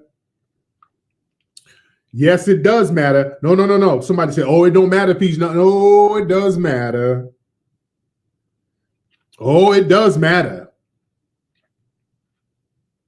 Yeah, it does matter. You dig? Yeah, that matters. Yeah, because when cats do stuff like that, we don't want them. We don't want them to be put on us. Don't put them on us now. Yeah, I smell some oxtails there.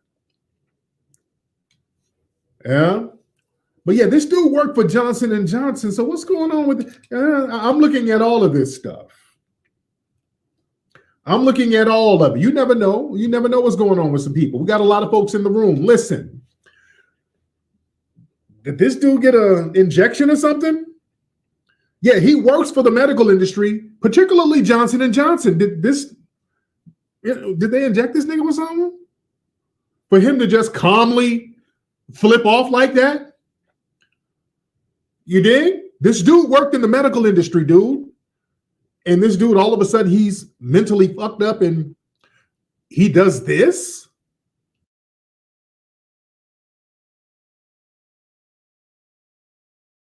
Show y'all something. Iran, the country of Iran, they said that they're putting sanctions on the United States. They're thinking about putting sanctions on the United States.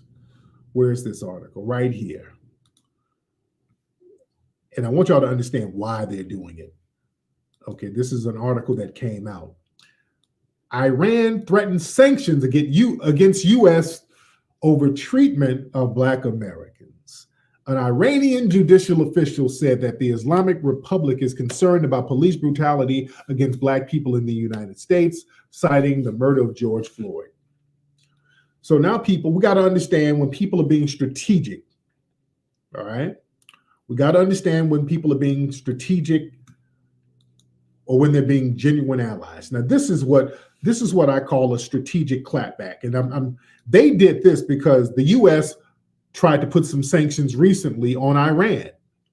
The U.S. was trying to say, hey, we're going to put sanctions on you because of human rights violations. So this is basically a strategic clapback. They're saying, hey, if you're going to do that, we're going to put sanctions on you based on how you're treating the Black people over there.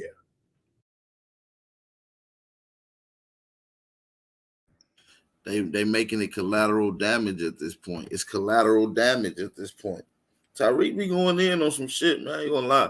Tyreek be dropping the truth. It's collateral damage. This ain't a real, you know what I mean? You see? So that's a strategic clapback. Let's understand, and we can use that. We can take it, but use it for what it is. Yeah, it's very strategic. So when people do these strategic clapbacks, we can use it for what it is and we can get political mileage out of it, but don't sit up and think that we got a whole bunch of allies. We're about to move to the next video though, but while we do that, I'm gonna give y'all a chance to use the bathroom. You know what I mean? Take a little 30-second break, 2-minute break, whatever. You know what I mean? You can come back. I'm gonna give y'all at least 60. I'm gonna give y'all 2 minutes. Do what y'all gotta do. Hit the like button, share the live stream, use the restroom, get your backwoods, get your tea, your soda, your coffee. Hey, we're gonna get into the next little live stream. Like I said, drop some fire emojis. Appreciate the 170 for popping in. This your brother, Big Aboriginal Power, aka Aboriginal Power. You feel me? So hey, don't forget we started the $1 challenge a couple weeks ago. So everybody donate $1 to each and everybody's channel. Whoever's live, we supporting everybody. The $1 challenge. We got 177 in here. Everybody should be donating $1. Shout out to the people that had donated already. Shout out to y'all once again. And let's get to it. I'll see y'all in 2 minutes.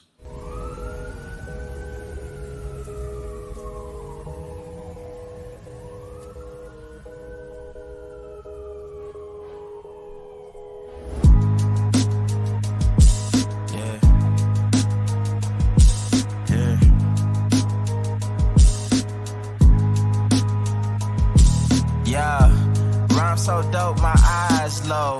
When you move like God, the time slow. I came back for the blacks and John Doe's. Crack open them land patents, let go of them townhomes. What's a native to a native? He $5 dough if he not melanated. Pale faces got you waiting on a savior. Sending prayers up, he texting back on vacation. Yeah, God's children. Give all your praise to Jesus, but how God feeling? He say put no one before him in divine image. It's you with God of Christians. I got a vision, but niggas ain't gotta listen, so they don't. We came from the soil, wasn't fucking with no boats. Bible took our spirit, English potted on our homes. Tribal families turned on us, don't act like y'all don't know. But fuck them and they grudges. We was something turned to nothing. And now we nothing's turned to somethings. Reincarnation of ancients, fresh up out the oven. This the message to the black man. This the message to the black man. This the message to the black man. This the message to the black man. Shooters on my roof, lawyers in the cool.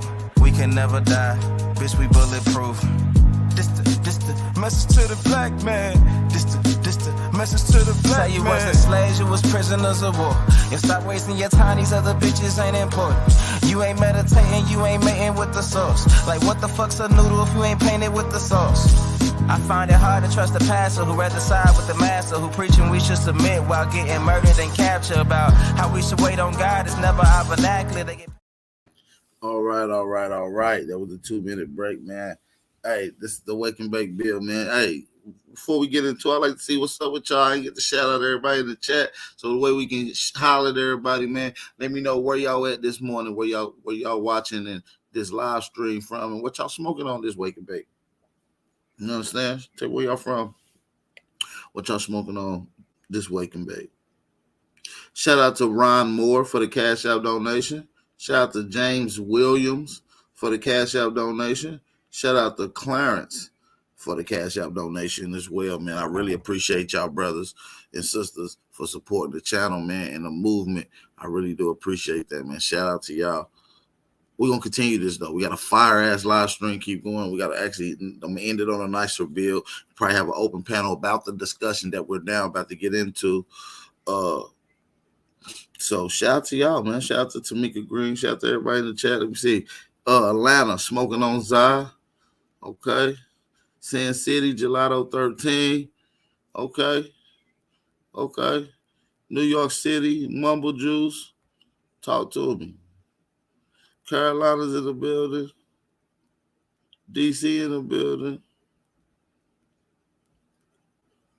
Grand Rising Sister Soul. Atlanta smoking on Sherbert Runts. 707. Blowing on some Blueberry Z. All right. Shout out to y'all, man. Y'all smoking great this morning, man. Shout out to y'all. So I know y'all feeling good. Know y'all in the vibes. Know y'all ready for this next little go around. Know y'all ready for it. So shout out to y'all.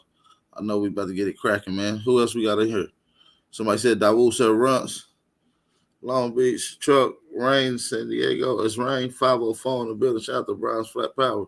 DD, Florida, about to smoke on this workout. Okay, about to get the little exercise, get the adrenaline going that way. Shout out to you for the exercise. Shout out to DD. Chicago in the building. All right, man. So we lit, man. Let's get right into it. Shout out to everybody in the chat. If y'all can see this on the screen, as heard on the radio, the chosen people. Now, this is a question I want to ask. Who is the chosen people? And most people hear this conversation coming from Hebrew Israelites, maybe even Islamic Muslim groups. Who do y'all think is the chosen people? Is either one of these people right, or is both of these people wrong? That's the conversation we're going to get into. I'd like to hear y'all opinions here in a second. Make sure y'all drop some fire emojis. Support the channel. Like I said, the $1 challenge is in effect. I would like for all y'all in the chat to support the movement by supporting and donating $1 to the channel. And that's not just my channel. If Al TV go live, y'all support that brother with the $1 challenge. You feel me? If Truth go live, y'all support him with the $1 challenge. If Sister Soul go live, support her with the $1 challenge. This is for everybody in the Aboriginal community. This is a Suzu plan. This is community work. This is showing growth. This is appreciation for time. This is how you build with one another and support one another. Appreciate y'all. And also share the live stream and hit the like button. You feel me? We got 143 on the likes. We got 180 in the building. Let's get the likes out. Let's go. It's to be trusted. This word is to be trusted, something along those lines. They have a few different meanings, but they will not trace it back to the God or the Lord Amen, the image of Amen, going back to the ancient Kemites, the ancient Nubians, and the ancient Mesoamericans here on this side in America, because Amen, though they use different pronunciations, was the deity or the Lord or the guide in which they followed, and which they acknowledged themselves to be a part of. The Olmecs were really referred to, was the real name for the Olmecs was the Old Men. The Old Men. Sound familiar?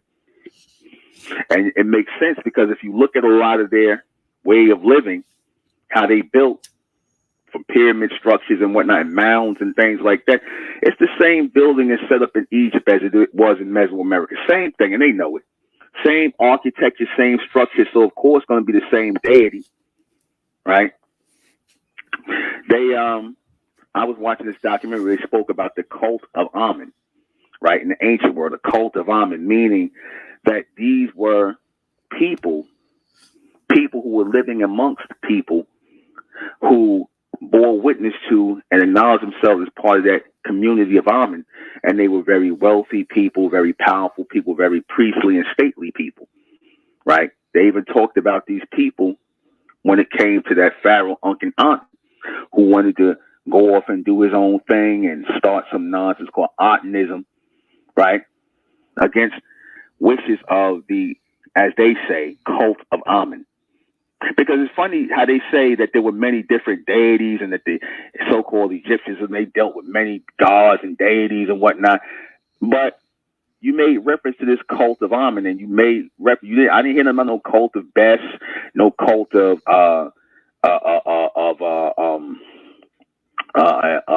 what's some of these names? I don't even know half a lot of these. I forgot half these Egyptian deities' names. Osiris, the cult of Usia. I didn't hear that. I hear the cult, and they use the white. This is the white man's words, cult. The cult of Amen. We say the community. So these people have already synced up and linked up, right? And these were prominent people. Amen has always been the forefront deity, if you will, the higher powers they saw in the ancient world and over there. Now, when the Israelites, the Christians, and all these people come up with their accounts and stories, and they start coming with their Bible, funny how all of their stuff is surrounded by or is based majority on Egypt. Stories taking place in Egypt, from the Jesus story, where Jesus supposedly was raised in Egypt from his time of 12 or 13 to the time he was 32. He was raised in Moses, and all these stories, and Abraham. All these stories revolve around Egypt, right? Why all these stories revolve around Egypt in the Bible? Why is a deity of Amen being used, in so-called deity of Amen's name being used in the Israelite, Christian, and Muslim, and Mason? All these people are sailing off their name with Amen. I don't hear nobody saying Yahweh Shah, and you get some Israelites who say Yahweh Shah. Some of them I heard say El Elo. I remember back in the 80s, Elohim. I remember those names. So what that tells me is there's a lot of confusion. A lot of confusion. Now, my stance has always been this. Yes, black people are the Israelites, symbolically, literally, but is that really a compliment? Is it really a compliment to be an Israelite? All right? Because according to God and your scriptures, and because the Israelites of today, the Hebrew Israelites, they go by the Bible, right? First and foremost, that's their foundational book, right? Well, let's read something out the Bible. Now, this is out of the Bible. One second. This is, because they call not the dual meaning of prisoners. And, I told a brother, come join the Mesoamerican community. He told me he's an Israelite. I said, okay. I don't think, young brother, I think he influenced by the Israelite thing, but I don't really think deep down inside he is Israelite, because, Israelites, for the most part, they like to believe in stuff, just like the Christians, just like the Muslims. They like to believe narrative. They're not really people of logic and rationale. They don't truly like to hear things that are based in logic and rationale, unless it fits their narrative. If it don't fit their narrative, then all of a sudden, oh, that's not real, that's not true. They can make all the sense in the world, but then all of a sudden it's not real, it's not true. But I want to chime in on something right here from the Bible, right? And Brother Charles, whenever you're ready to call in, Charles Johnson, Brother Charles, when you're ready to call in, press 1. That's the way I'll see your call. Just call in and press 1. You got to press 1. I'm going to take your call in a minute. But I want to read something, and I want you to explain this for me. This is from 2 Kings 23:27. All right? And it quotes, "And the Lord said, I will remove Judah also out of my sight, as I have removed Israel, and I will cast off this city that I have chosen, Jerusalem, and the house of which it said," which means the house of Israel. "My name will be there." What does that mean? It says right here that the Lord, right, according to their book, that's what they read from, "I will remove Judah out of my sight, and I have removed, as I have removed Israel." and I will cast off this city that I have chosen, Jerusalem, and the house of which I said, my name shall be there. So what I'm reading from there is Israel was cast out. Israel was disconnected. Israel was cut off from the Lord. Israel was cut off. I mean, I can't say that. I can't make that more clear. Am I remixing everything, or was that? Tell me what that sounds like. I want Charles to come on the air and tell me what does that sound. What y'all think? The word was bond. That was it. Again, Charles, I'm waiting for you to call in and explain that to me. That's a good question. Okay. Right? Okay. Yeah, the 2/3 during the time of Jacob's trouble. Yeah. Okay. So all right, that's where the 144,000 comes in. Okay. Now they are referred to as the children of Israel, correct? Right. Okay. If I'm the child of somebody, does that make me that person? If you the child, yes, because it's all the same. It's all the same bloodline. No, it don't make me the same. I'm Charles' son. Hold on. I'm Charles' son. My name is John. Am I Charles or am I John? You John, but okay. So hold on. I'm not Charles, right? Because I'm your son, but I'm not you. No. Okay. So now the children of Israel are no longer Israel. That's not Israel no more. That's another people. And then we're going to go into Revelation. I'm going to prove it to you that it's another people. Okay? Okay. All right. Now, I want you to pay attention to what I'm about to say. I'm going to read Revelation. Let's jump to Revelation because, and I'm going to say this. Let me just get this out here. Now, you can't say, just like the Christians try to claim to be the elected or chosen people, just like the Muslims, everybody claims the elect. But you can't say that everybody is a Muslim or Christian or Israelite and then say they are the elect because it doesn't fit the number. You know, I'm pretty sure there's way more than 144,000 Israelites, Hebrew Israelites, correct? Correct. Everybody. And so obviously you can't say that Israel or being an Israelite means that you're of the elect, correct? Hello? Hello? Hello? Charles? The Israelites are the chosen people of the Lord. If you're going to say the Israelites are the chosen people of the Lord, then that means all Israelites. But then you just said God is only going, or the Lord is only going to take a select few. They ain't going to take one, which is a very small number. And we just showed you that that's the children of Israel, not Israel. Okay? If I am the son of my father, I'm not my father. I'm another different being. I'm a totally different being. I come out of my father, but I'm not my father. Okay? I'm a totally different person. I'm my own person. That's like you saying I come from a pork-eating Christian Negro, but I'm not no pork-eating Christian Negro. Are you him? Are you your father? No, you were somebody else. You're supposed to be a better representation of your father. You're supposed to be a better representation. Charles, you can call back and I'm waiting on you. I hope you ain't just dump out on me, man. Let's go. You said you was all ready. Let's go. Where them scriptures at? Get some Israelite brothers on the line because I'm ready. And I'm putting this on YouTube. You Israelites, y'all come out the woodwork. Share this everywhere. All right, so you take the best and you leave the worst behind. So now that term Israel don't even apply no more because you're dealing with the children of Israel. And right there, I proved to you, it said in their book, according to their book, God is not dealing, or the Lord is not dealing with Israel.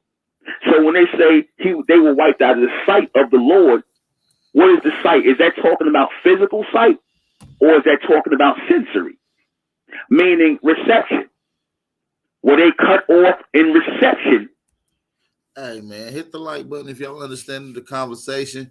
Drop some fire emojis if y'all understand the conversation. I want to say shout out to the original Copper Empress Hobart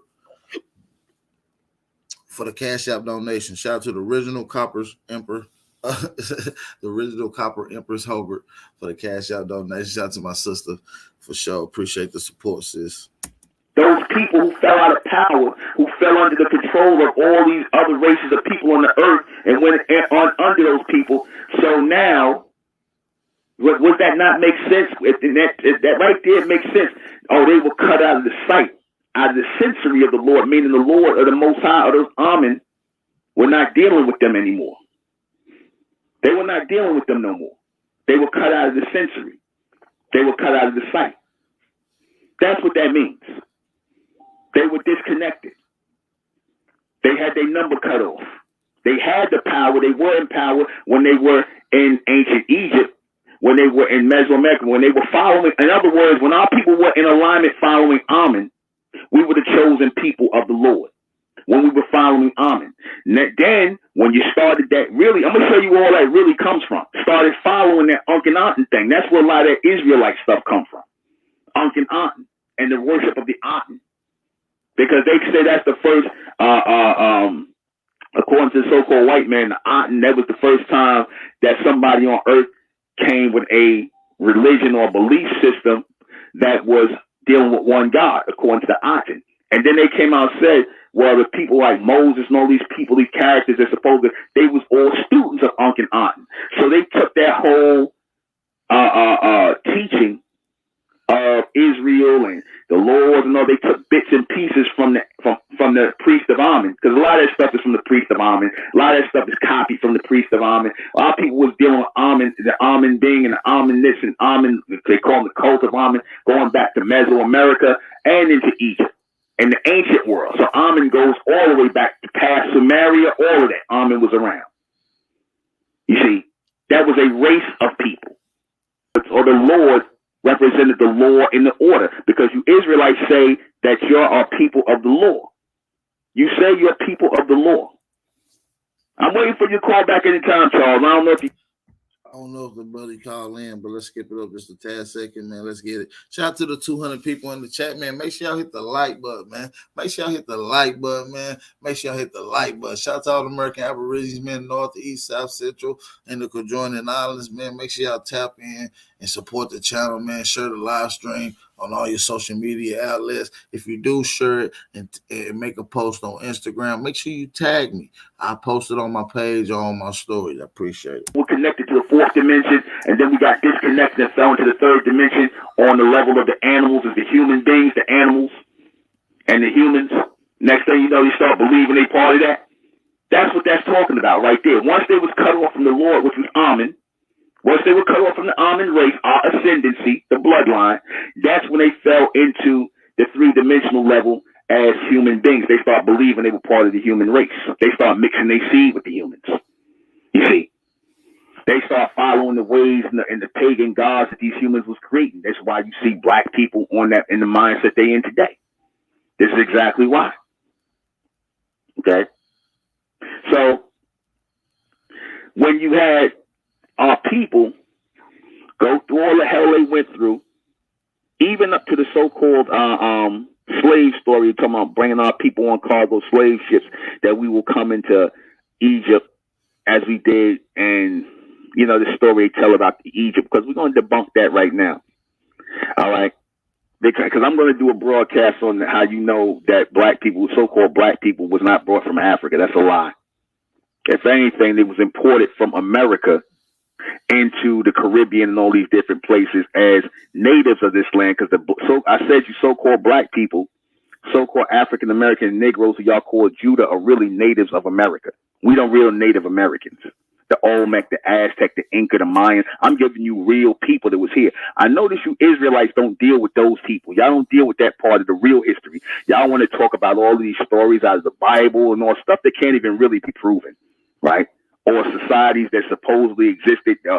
You had these so-called prophets that you can't find their bodies. Y'all like to deal with that, but y'all, I'm like, why? And some of y'all are talk about the Native Americans, but you still think the Native Americans are the Mongoloid Indians, and a lot of y'all believe the Mongoloid Indians are your people, which they're not.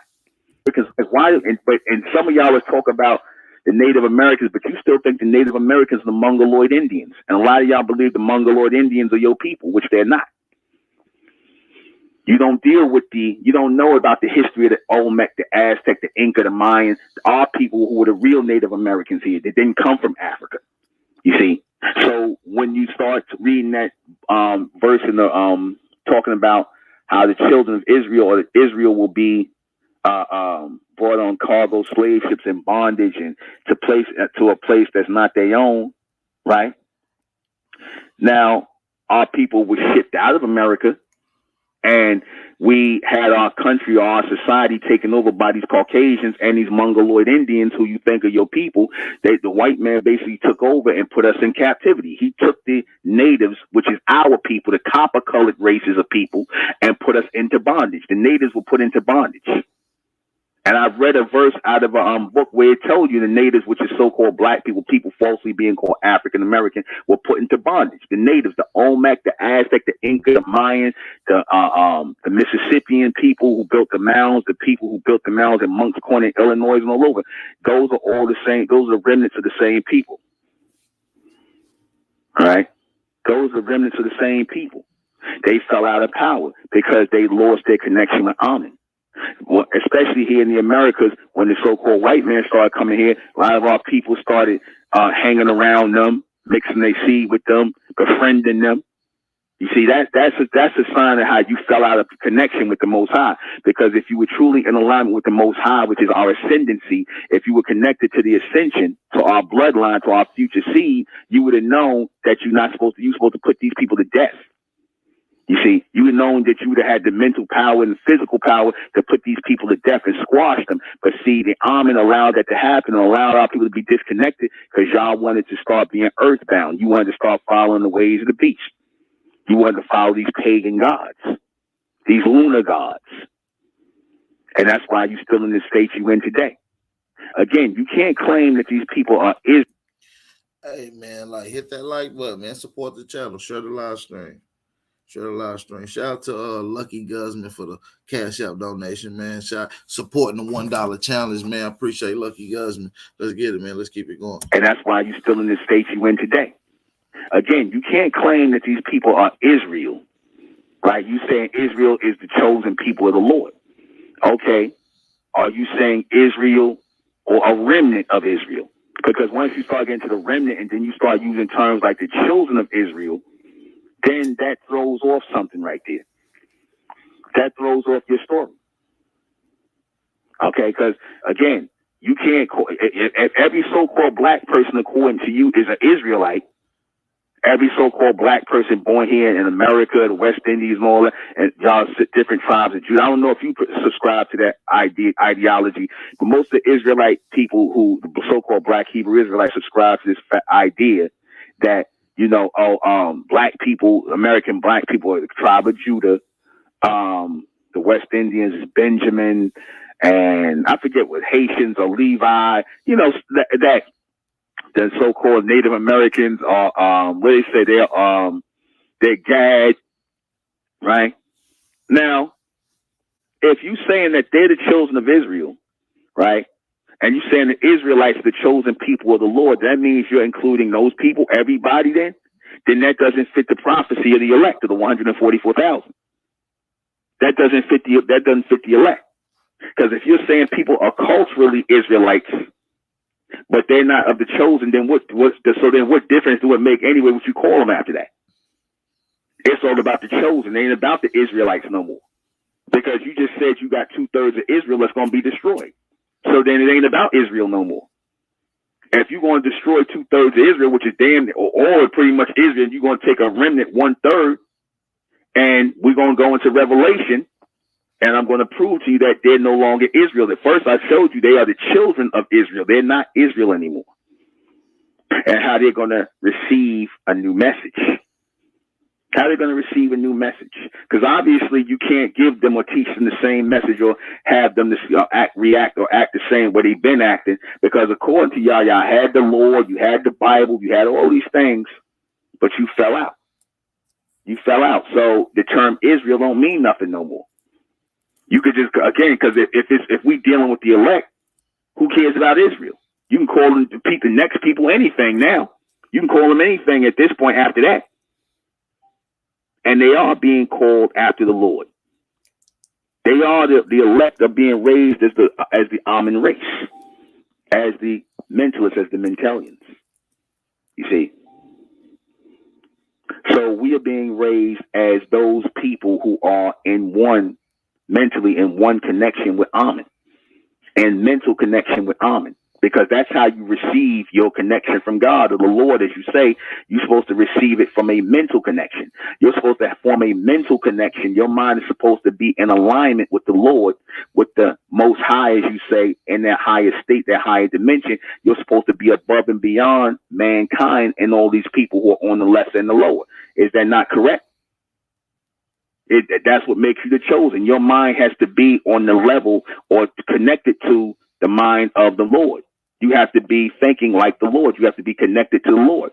You have to have that godly, for lack of a better word, that godly, that high or that supreme mentality. You have to follow the ways of the Lord. You see, you have to follow that. You have to be in alignment with that. Because if you're not, then you're not the Lord's people. Simple as that. You guys say you saying that you could call these people Israelites, all black people are Israelites, all these Latinos, all these people are this tribe, that tribe. You saying that, but are these people, you call them Israelites, but are these people the Lord's chosen people? No. Did that name Israel make them the chosen people? No, it did not. Because if it did, then why would the Lord say in Kings that he cutting Israel off and Judah? You see? Cutting them off. Cutting them out of sight. Out of his sight. Meaning he's not dealing with them. Or the Lord is not dealing with them. That's what it's saying right there out of your own book. So, again, I don't care what you read after that. That's pretty cut and dry. You can say, oh, they're allowed, the remnants are allowed to come back. We go right up to Revelation. All you really need is those two parts right there to piece the whole story together. You don't need to read nothing else. Okay, Israel as a group was cut off because the majority of these people were degenerates, like today. Because have y'all tell it, all black people are Israelites, and all Israelites are the children of God. So you telling me all the Israelites are going to be with the Most High, with the Lord? No. So then that means Israel don't matter then. Israel don't matter. It's just a name. Just a name.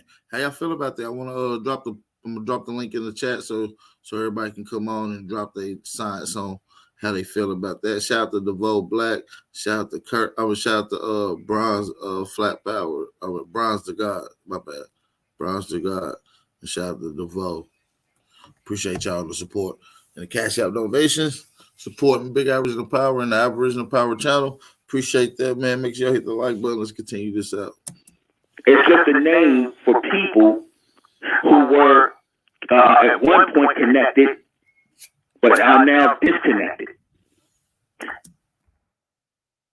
Drop some fire emojis if y'all can hear and see everything loud and clear. With anything higher, same thing with the word Israel. You could come from Israel or you want or be calling yourself an Israelite, but that name don't make you the chosen people of the Lord. I think we both acknowledge that, did we not? So then that name don't mean nothing. It means nothing. The covenant was made with the children. The covenant was made with the children, not Israel. I mean, is that clear? I mean, am I reading anything into that, or am I saying what it's saying there? Am I actually saying what's being said there? Because you got a lot of people who come and say, oh, brother, shit, you twisting the words around and you trying to make things what you wanted to make it. No, I'm not. I'm reading exactly what it says out of the Bible. So listen, is he right about what he's saying about the Bible? I want to get y'all opinion on that. I'm going to drop the link in the chat. I'm going to drop that thing in there. You might want to catch it because it's going to be going quick. And I kind of want to get to another conversation. You know, I kind of want to get to another conversation that we can dialogue on. Because y'all see the title is Charleston White. So let's listen to him for a quick second. We'll play a little dialogue from this. Fair use. Shout out to Papa Reed for the Cash Out donation. Shout out to Papa Reed. Shout out to Pop Out Reed. Support y'all. Fair use. Fuckers around it. Anybody coming on the panel, I will let y'all in just a second. Just bear with me. Didn't nobody tell me, Crip Mac. So I'm insulting you, nigga, so you can pay attention to me while I give you this game, nigga. Wow. You won't take it nowhere else? Anybody in the back, I will let you on in just a second, so bear with me. I'm going to just play this little clip so we can dialogue about this as well. Shout out to everybody in the chat, man.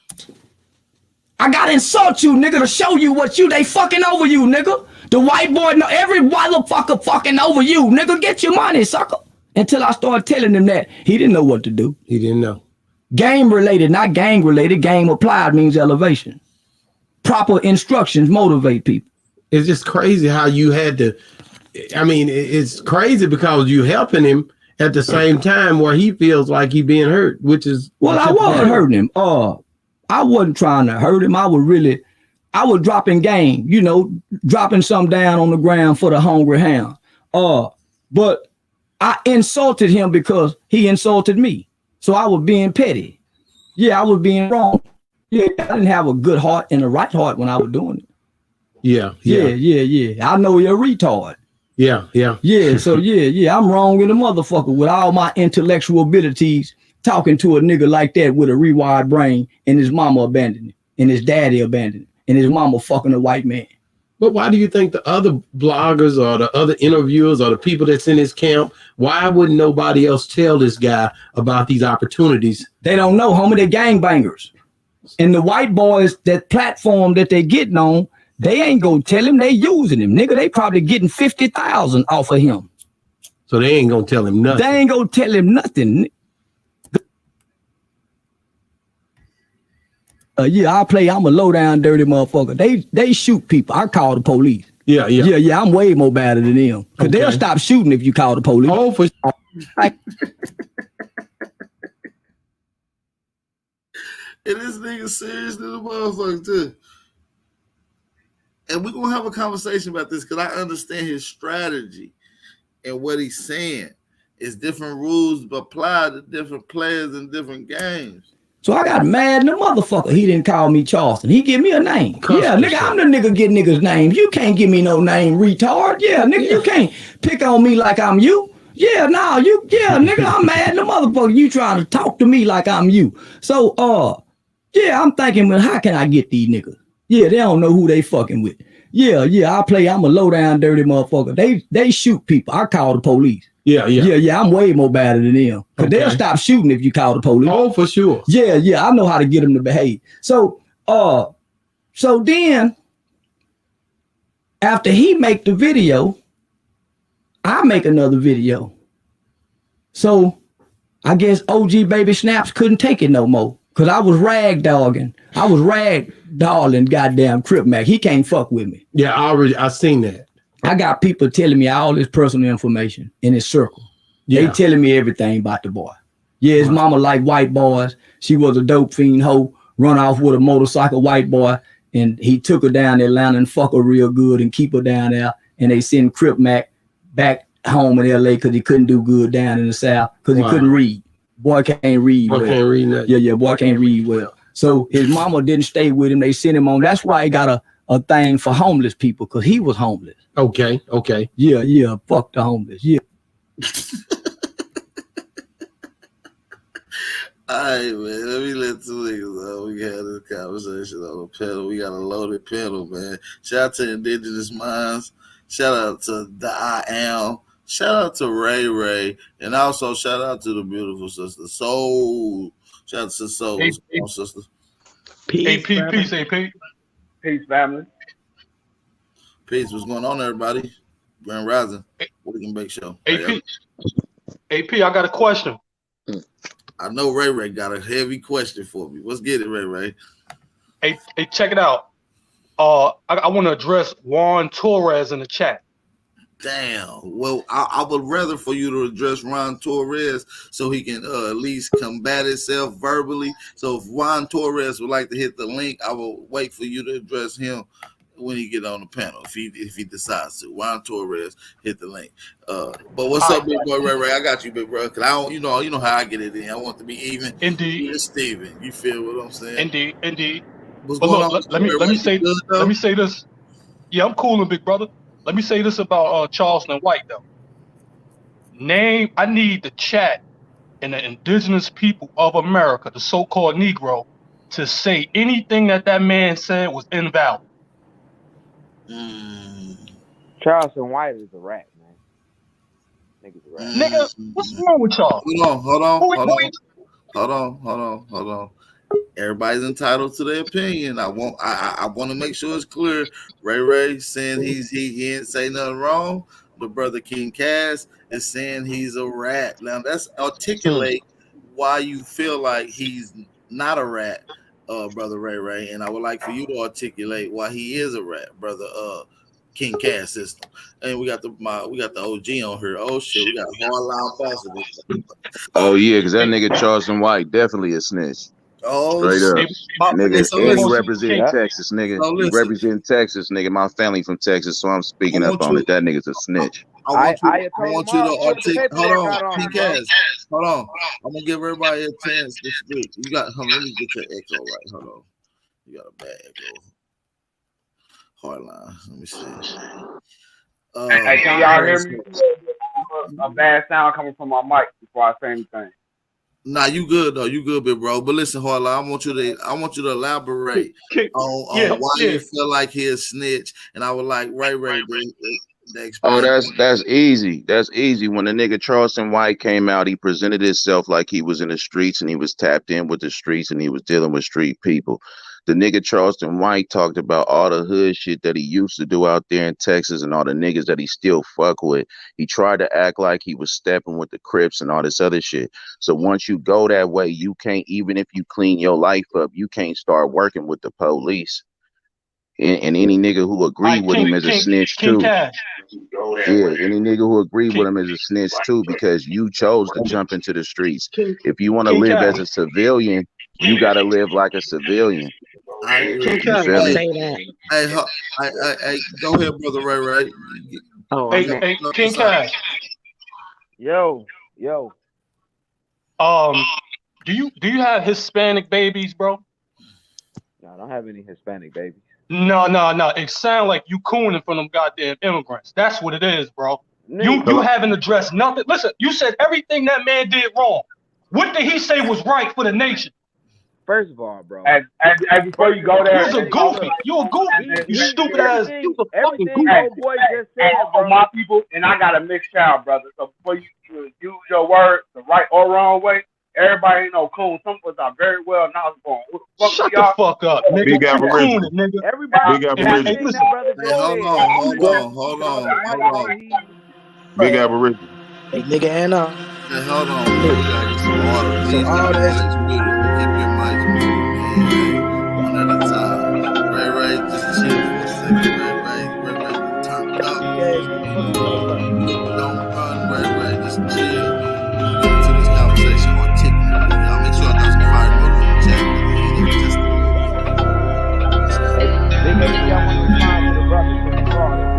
Hold on, King. Keep your mic muted, G. Cause I like what Hardline Boss said. He came on, he articulated why, and I think Lucky Guzman is on the side of that. He agrees with Charleston White, if I'm not mistaken. So maybe we can let Lucky Guzman maybe articulate why he agrees with Charleston White's stance.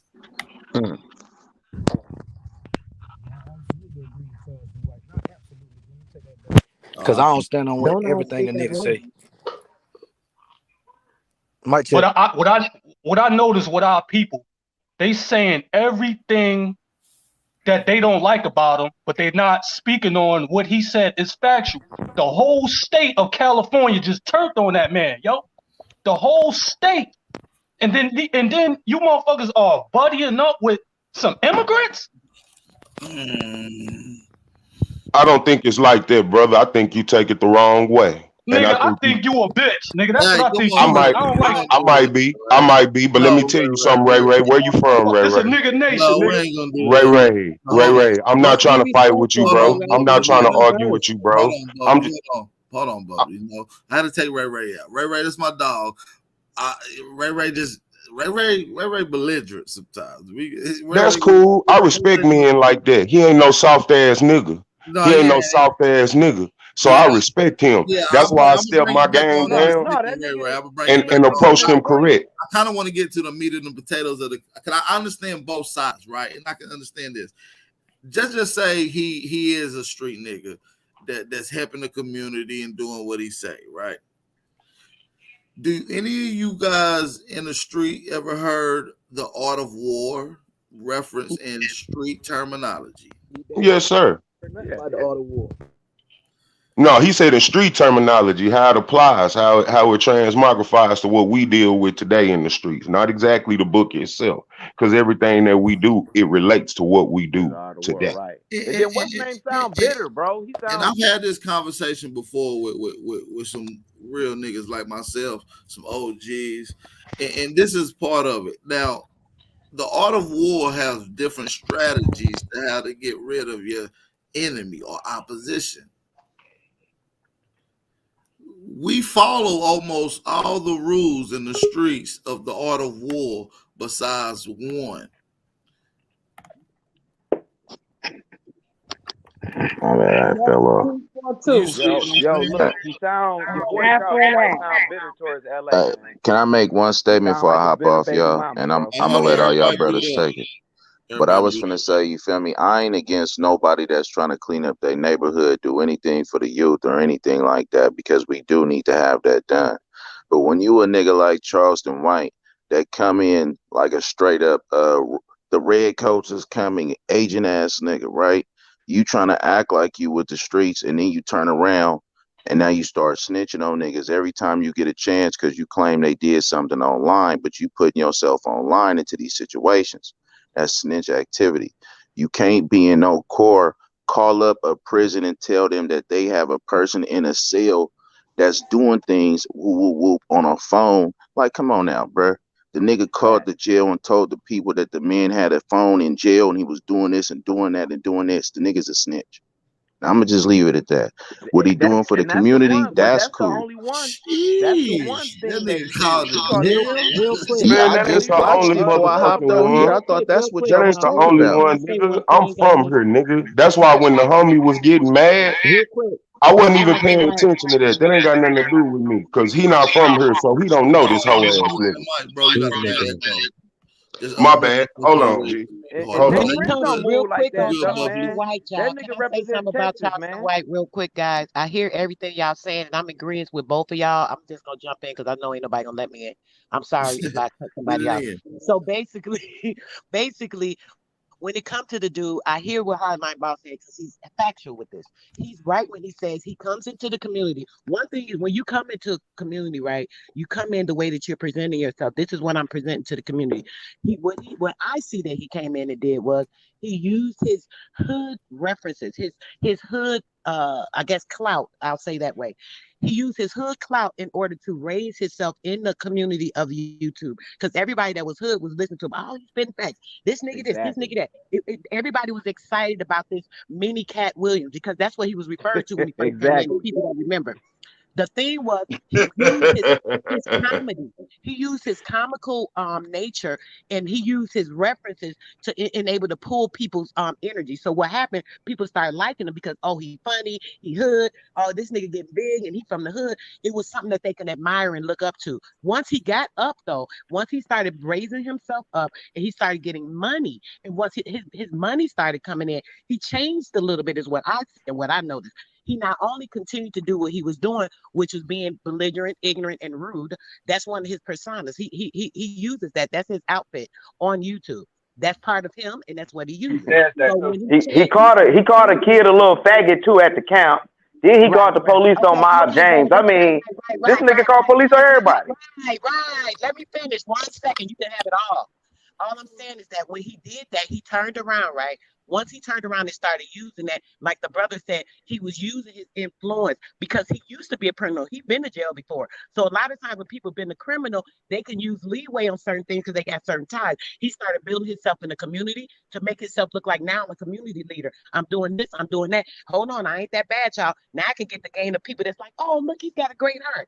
He used the community in order to play his way into this money. All he does is brag about the money he got, this money I made off people, this, and that. Basically, he's just bragging about the money he made off people. Now, I will say this, in addition, he has done positive things. When I moved down here and they had that big snowstorm in Texas, right? He was out there with some of his guys. They was literally going and making sure people had heat. They was cutting down wood. He was doing mad shit. I will say that.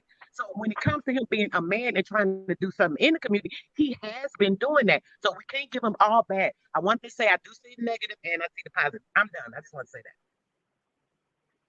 that. Say something real quick. Can I say something? Disrespectful, man. Go ahead. Look, I'm from Southside, Morningside District, Fort Worth, Texas, bro. So, and this is no disrespect to nobody on here. I'm not no upset nigga. I'm 6'6.5", 341 pounds, bro. So yeah, it's a little bass in my voice. Nigga, don't be listening to that goofy ass shit that nigga be talking about, bro. So what, a nigga do some good. I know some niggas who raped, who done killed kids, that done gave food to motherfuckers. At the end of the day, that nigga been a snitch and a hoe ass nigga his whole fucking life. Okay? The reason why you or any other motherfucker know this nigga is because when he was 14 years old, he tried to be a fucking rolling 60s Crip. His homeboys took him on a mission, but they saw the sucker in that nigga and left him in the car. And when they killed that man and they went downtown, you know what he did? He told, nigga. Period. He did it again when he was older, before we knew the nigga. When he got out, he did it again. Look, I'm telling you. But that's already been disproved. Hold on, I no disrespect. I'm trying to hear what the boy Ab saying. You can't actually get juvenile records, but with it actually being public police interceptors, there is a police report, and that police report is exactly what was stated later on during the case, which he pretty much telling in the police report as well. So now watch this. In my city, we don't play that shit.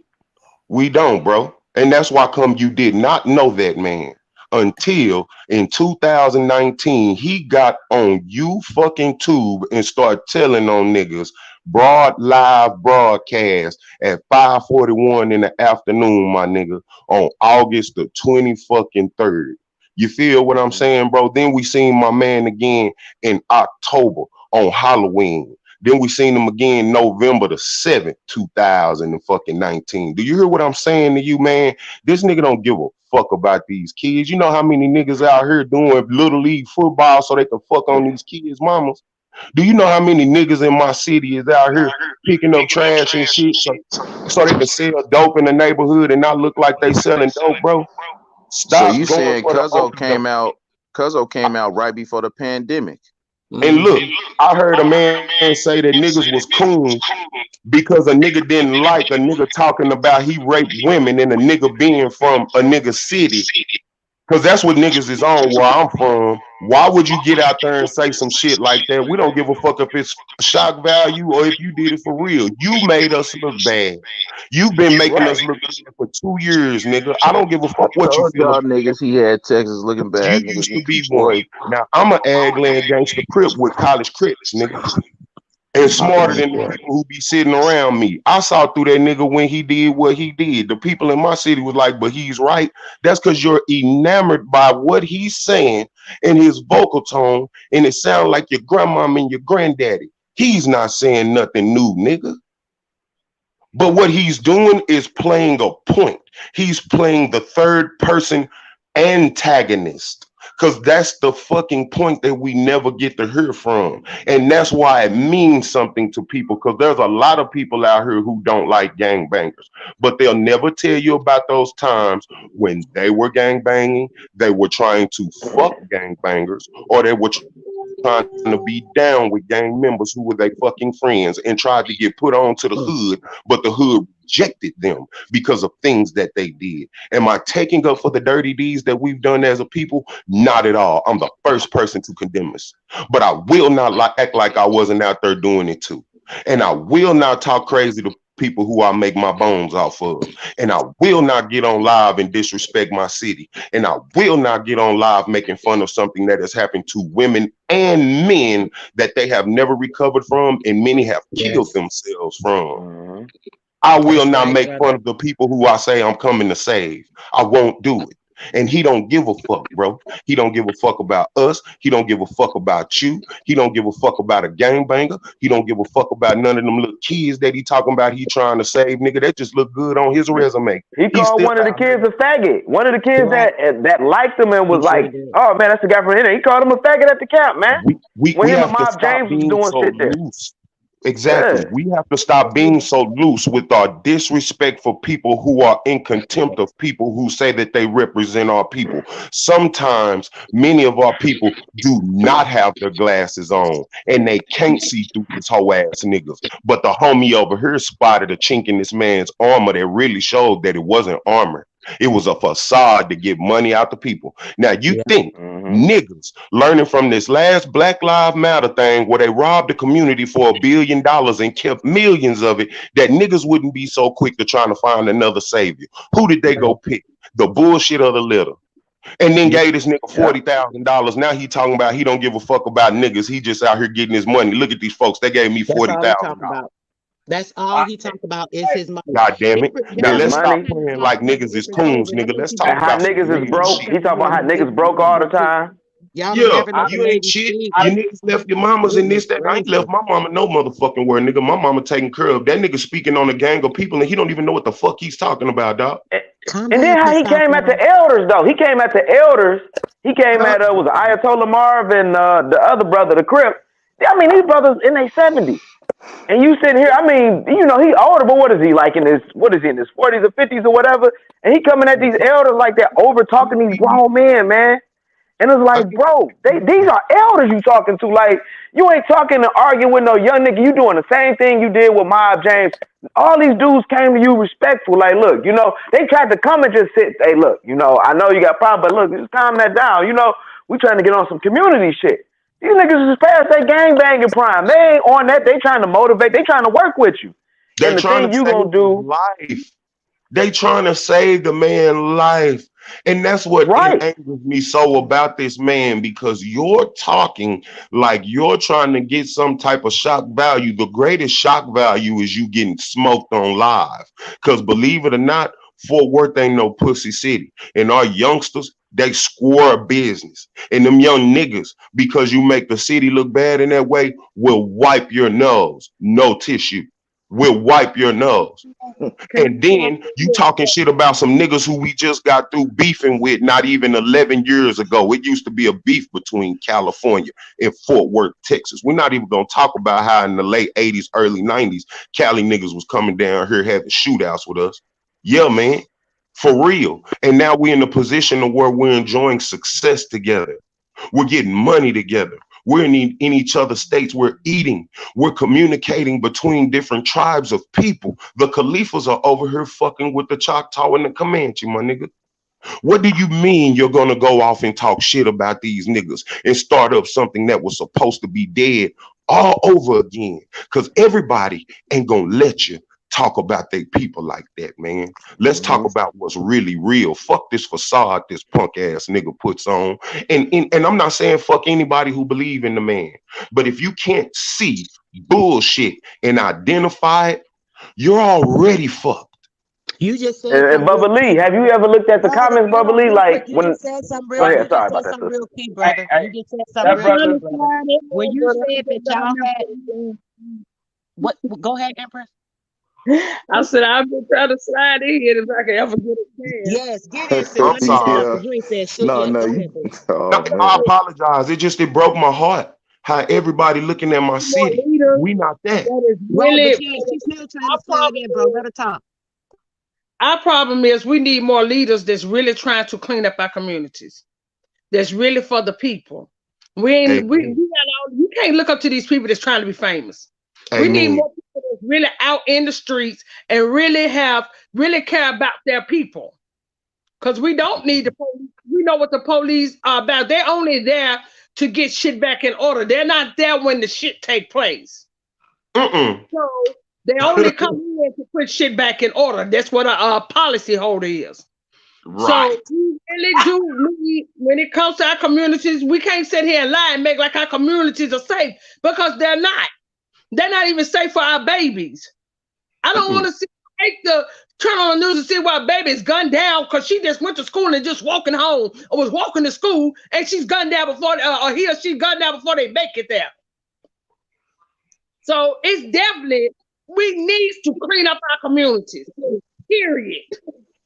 Big sis, that's 100. Yeah. I want you to know that. That's 100. Real quick, though, I'm sorry, real quick. I swear I'm gonna be Let quiet. the sister slide in. Let the sister slide in. She was coming to say something.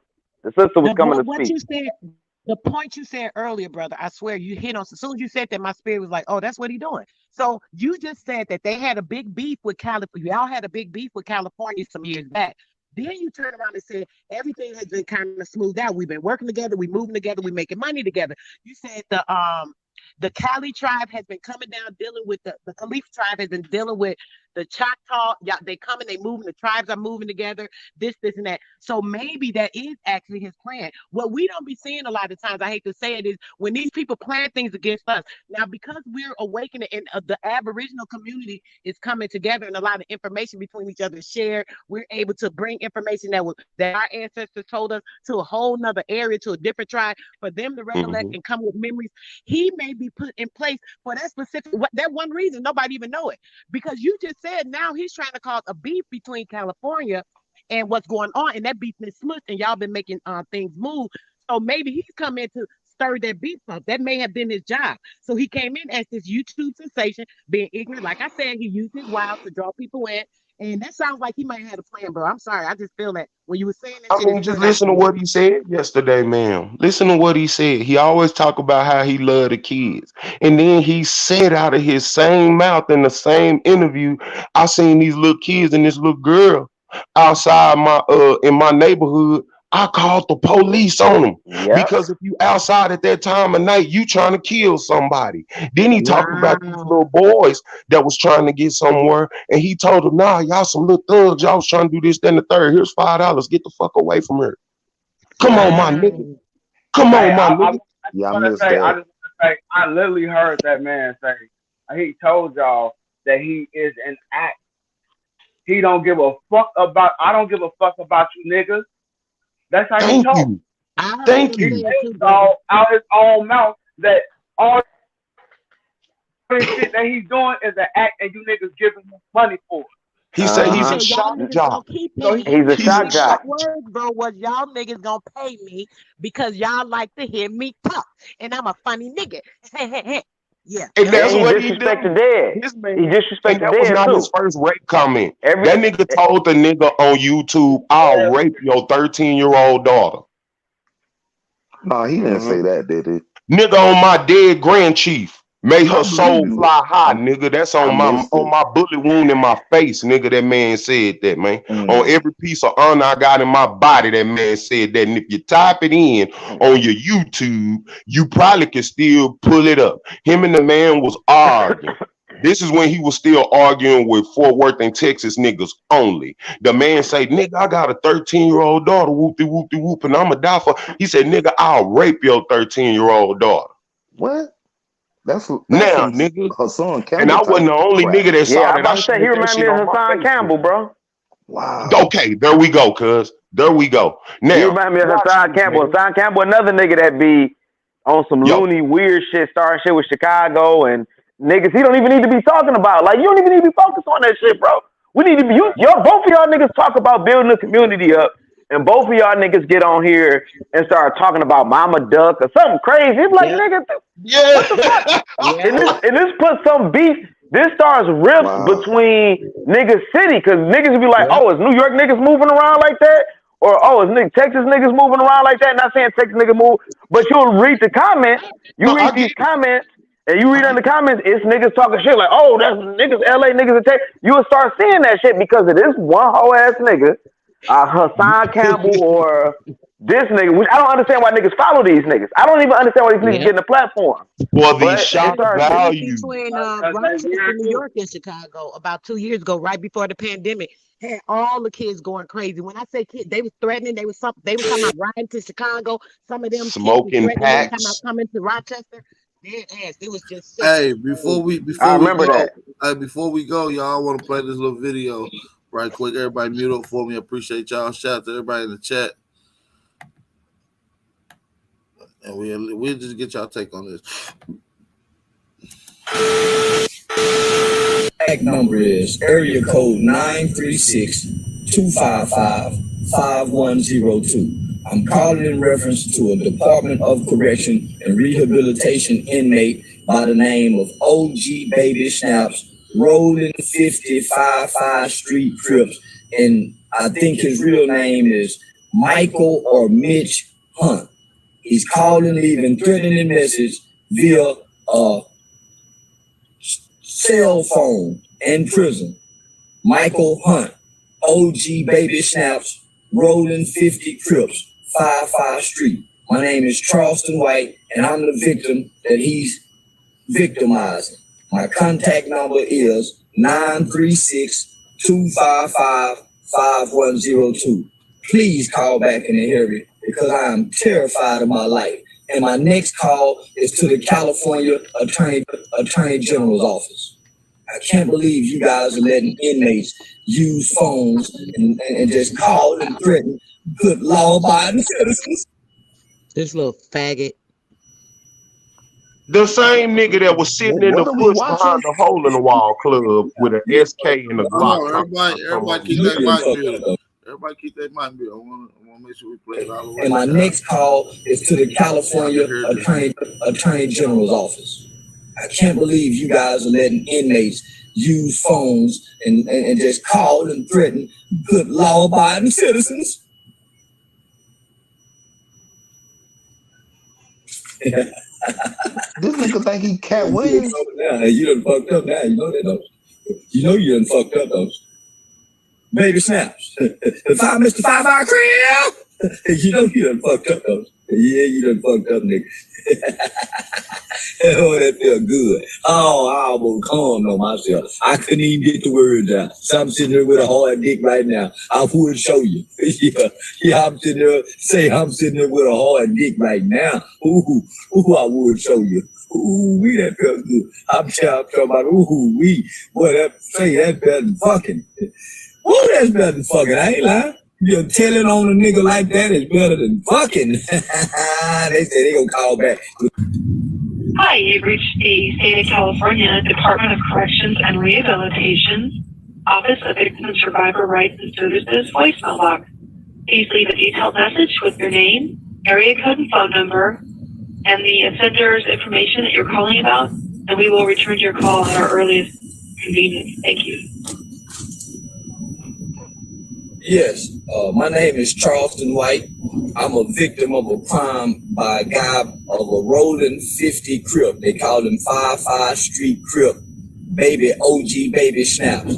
He got a cell phone in prison and he's making threats to victims via social media. He's recording threatening videos that's very terrifying in a prison cell in the dark, and he's making gang threats. My cut a hard dick right now. Ooh, I would show you. Ooh, that felt good. I'm talking about boy, that's better than fucking. Ooh, that's better than fucking. I ain't lying. You're telling on a nigga like that is better than fucking. They said they gonna call back within 24 hours too. You got 24 hours, Mr. Snaps, to get rid of that cell phone. Hold on. Before y'all even unmute yourself. You know it's hard. Before y'all unmute yourself, I got one more. Yeah, it's a nigga at the store. Asked me, do I want to buy some weed?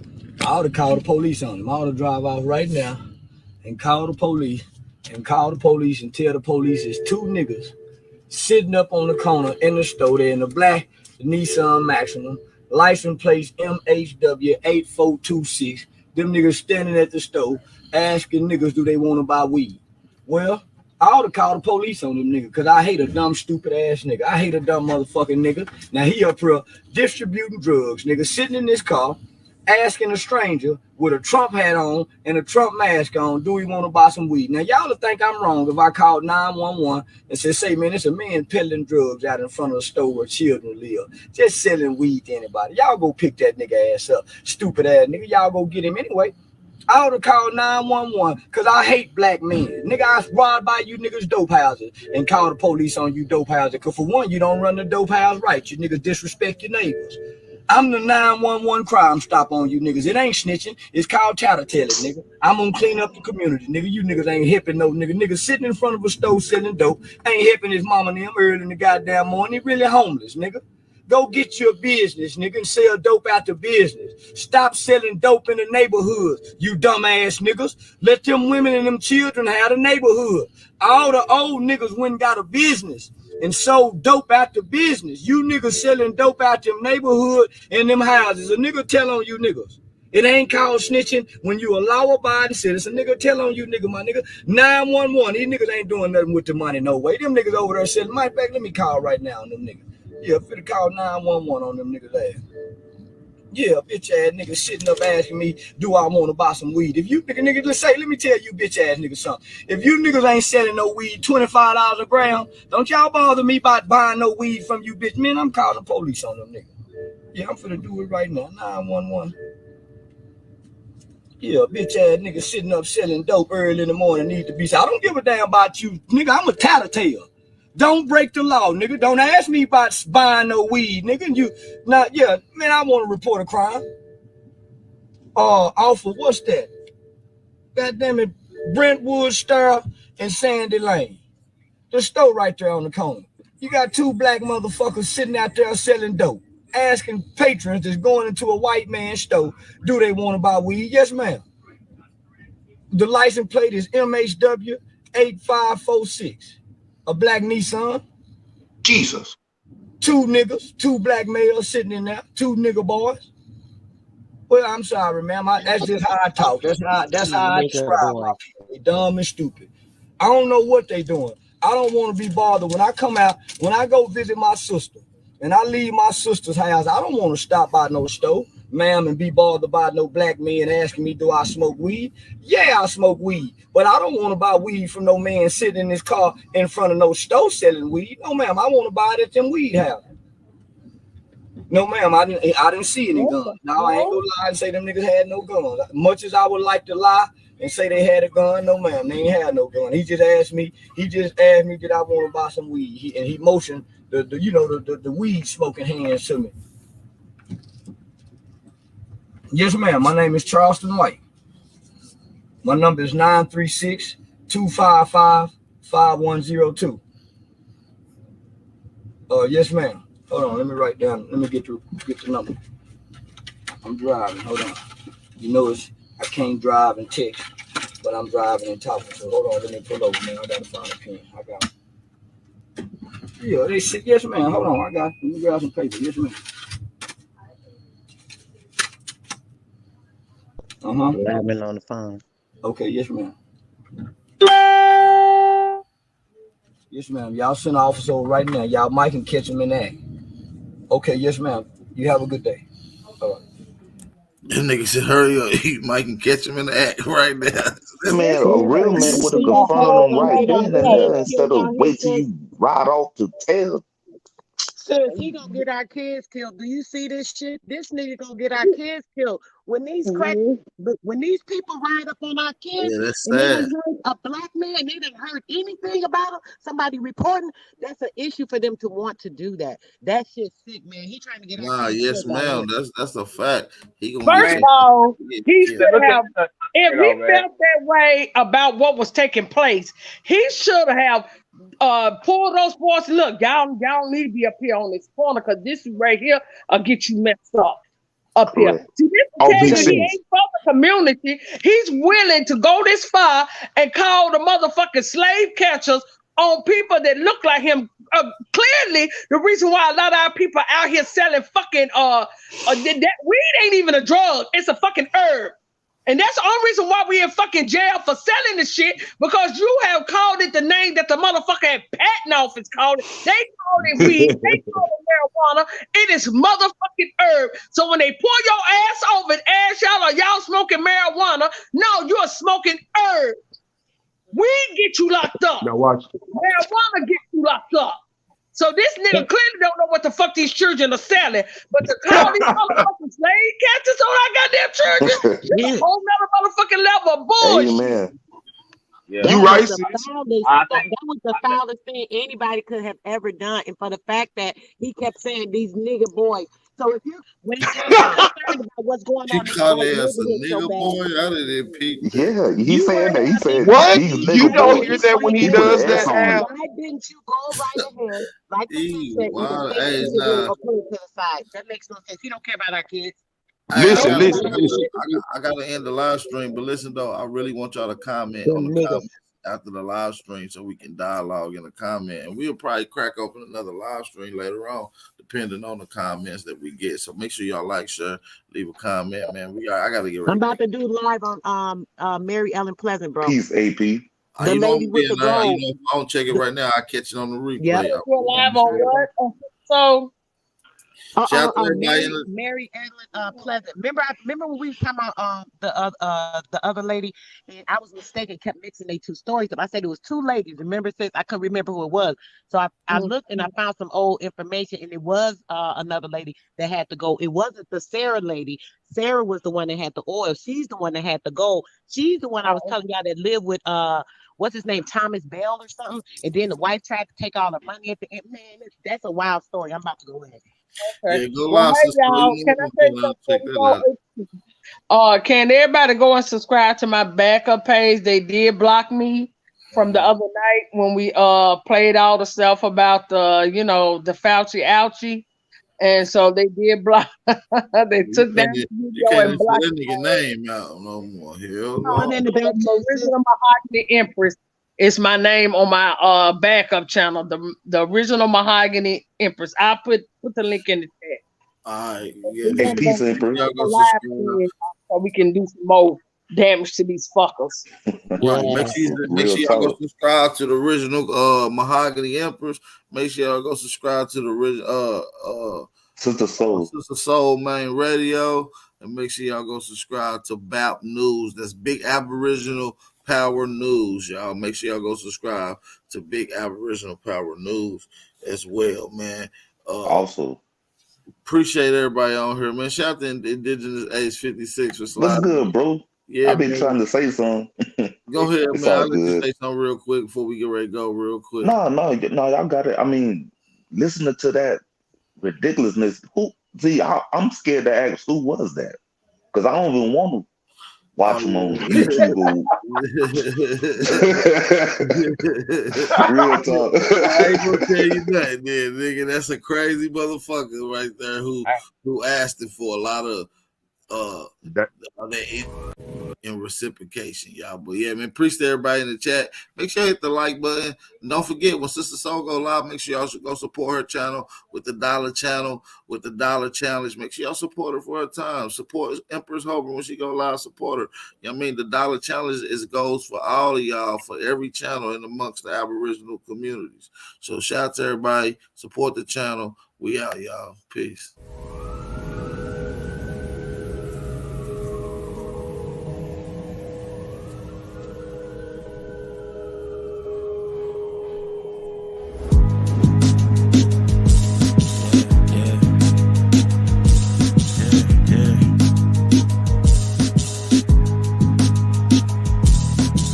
Yeah, rhyme so dope, my eyes low. When you move like God, the time slow. I came back for the black dose, crack open the land pads, let go of the towns.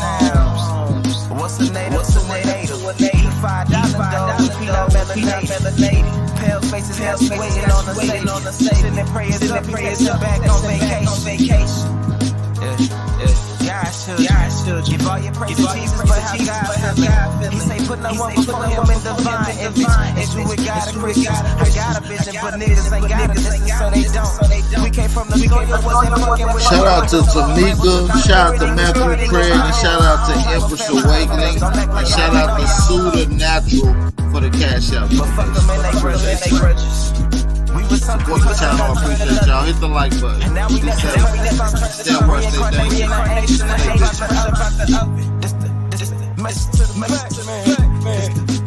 message to the black man.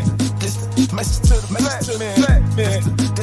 Message to the black man. Shooters on my roof, lawyers in the cool. We can never die. Guess we bulletproof.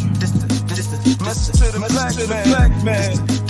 Message to the black man. Tell you what was prisoners of war. Stop wasting your time, these other bitches ain't important. You ain't meditating, you ain't making with the sauce. Like what the fuck's a noodle if you ain't painted with the sauce? I find it hard to trust the pastor who at the side with the master who preaching we should submit while getting murdered and captured about how we should wait on God. It's never our vernacular. Shout out to everybody in the chat, man. Make sure y'all be safe.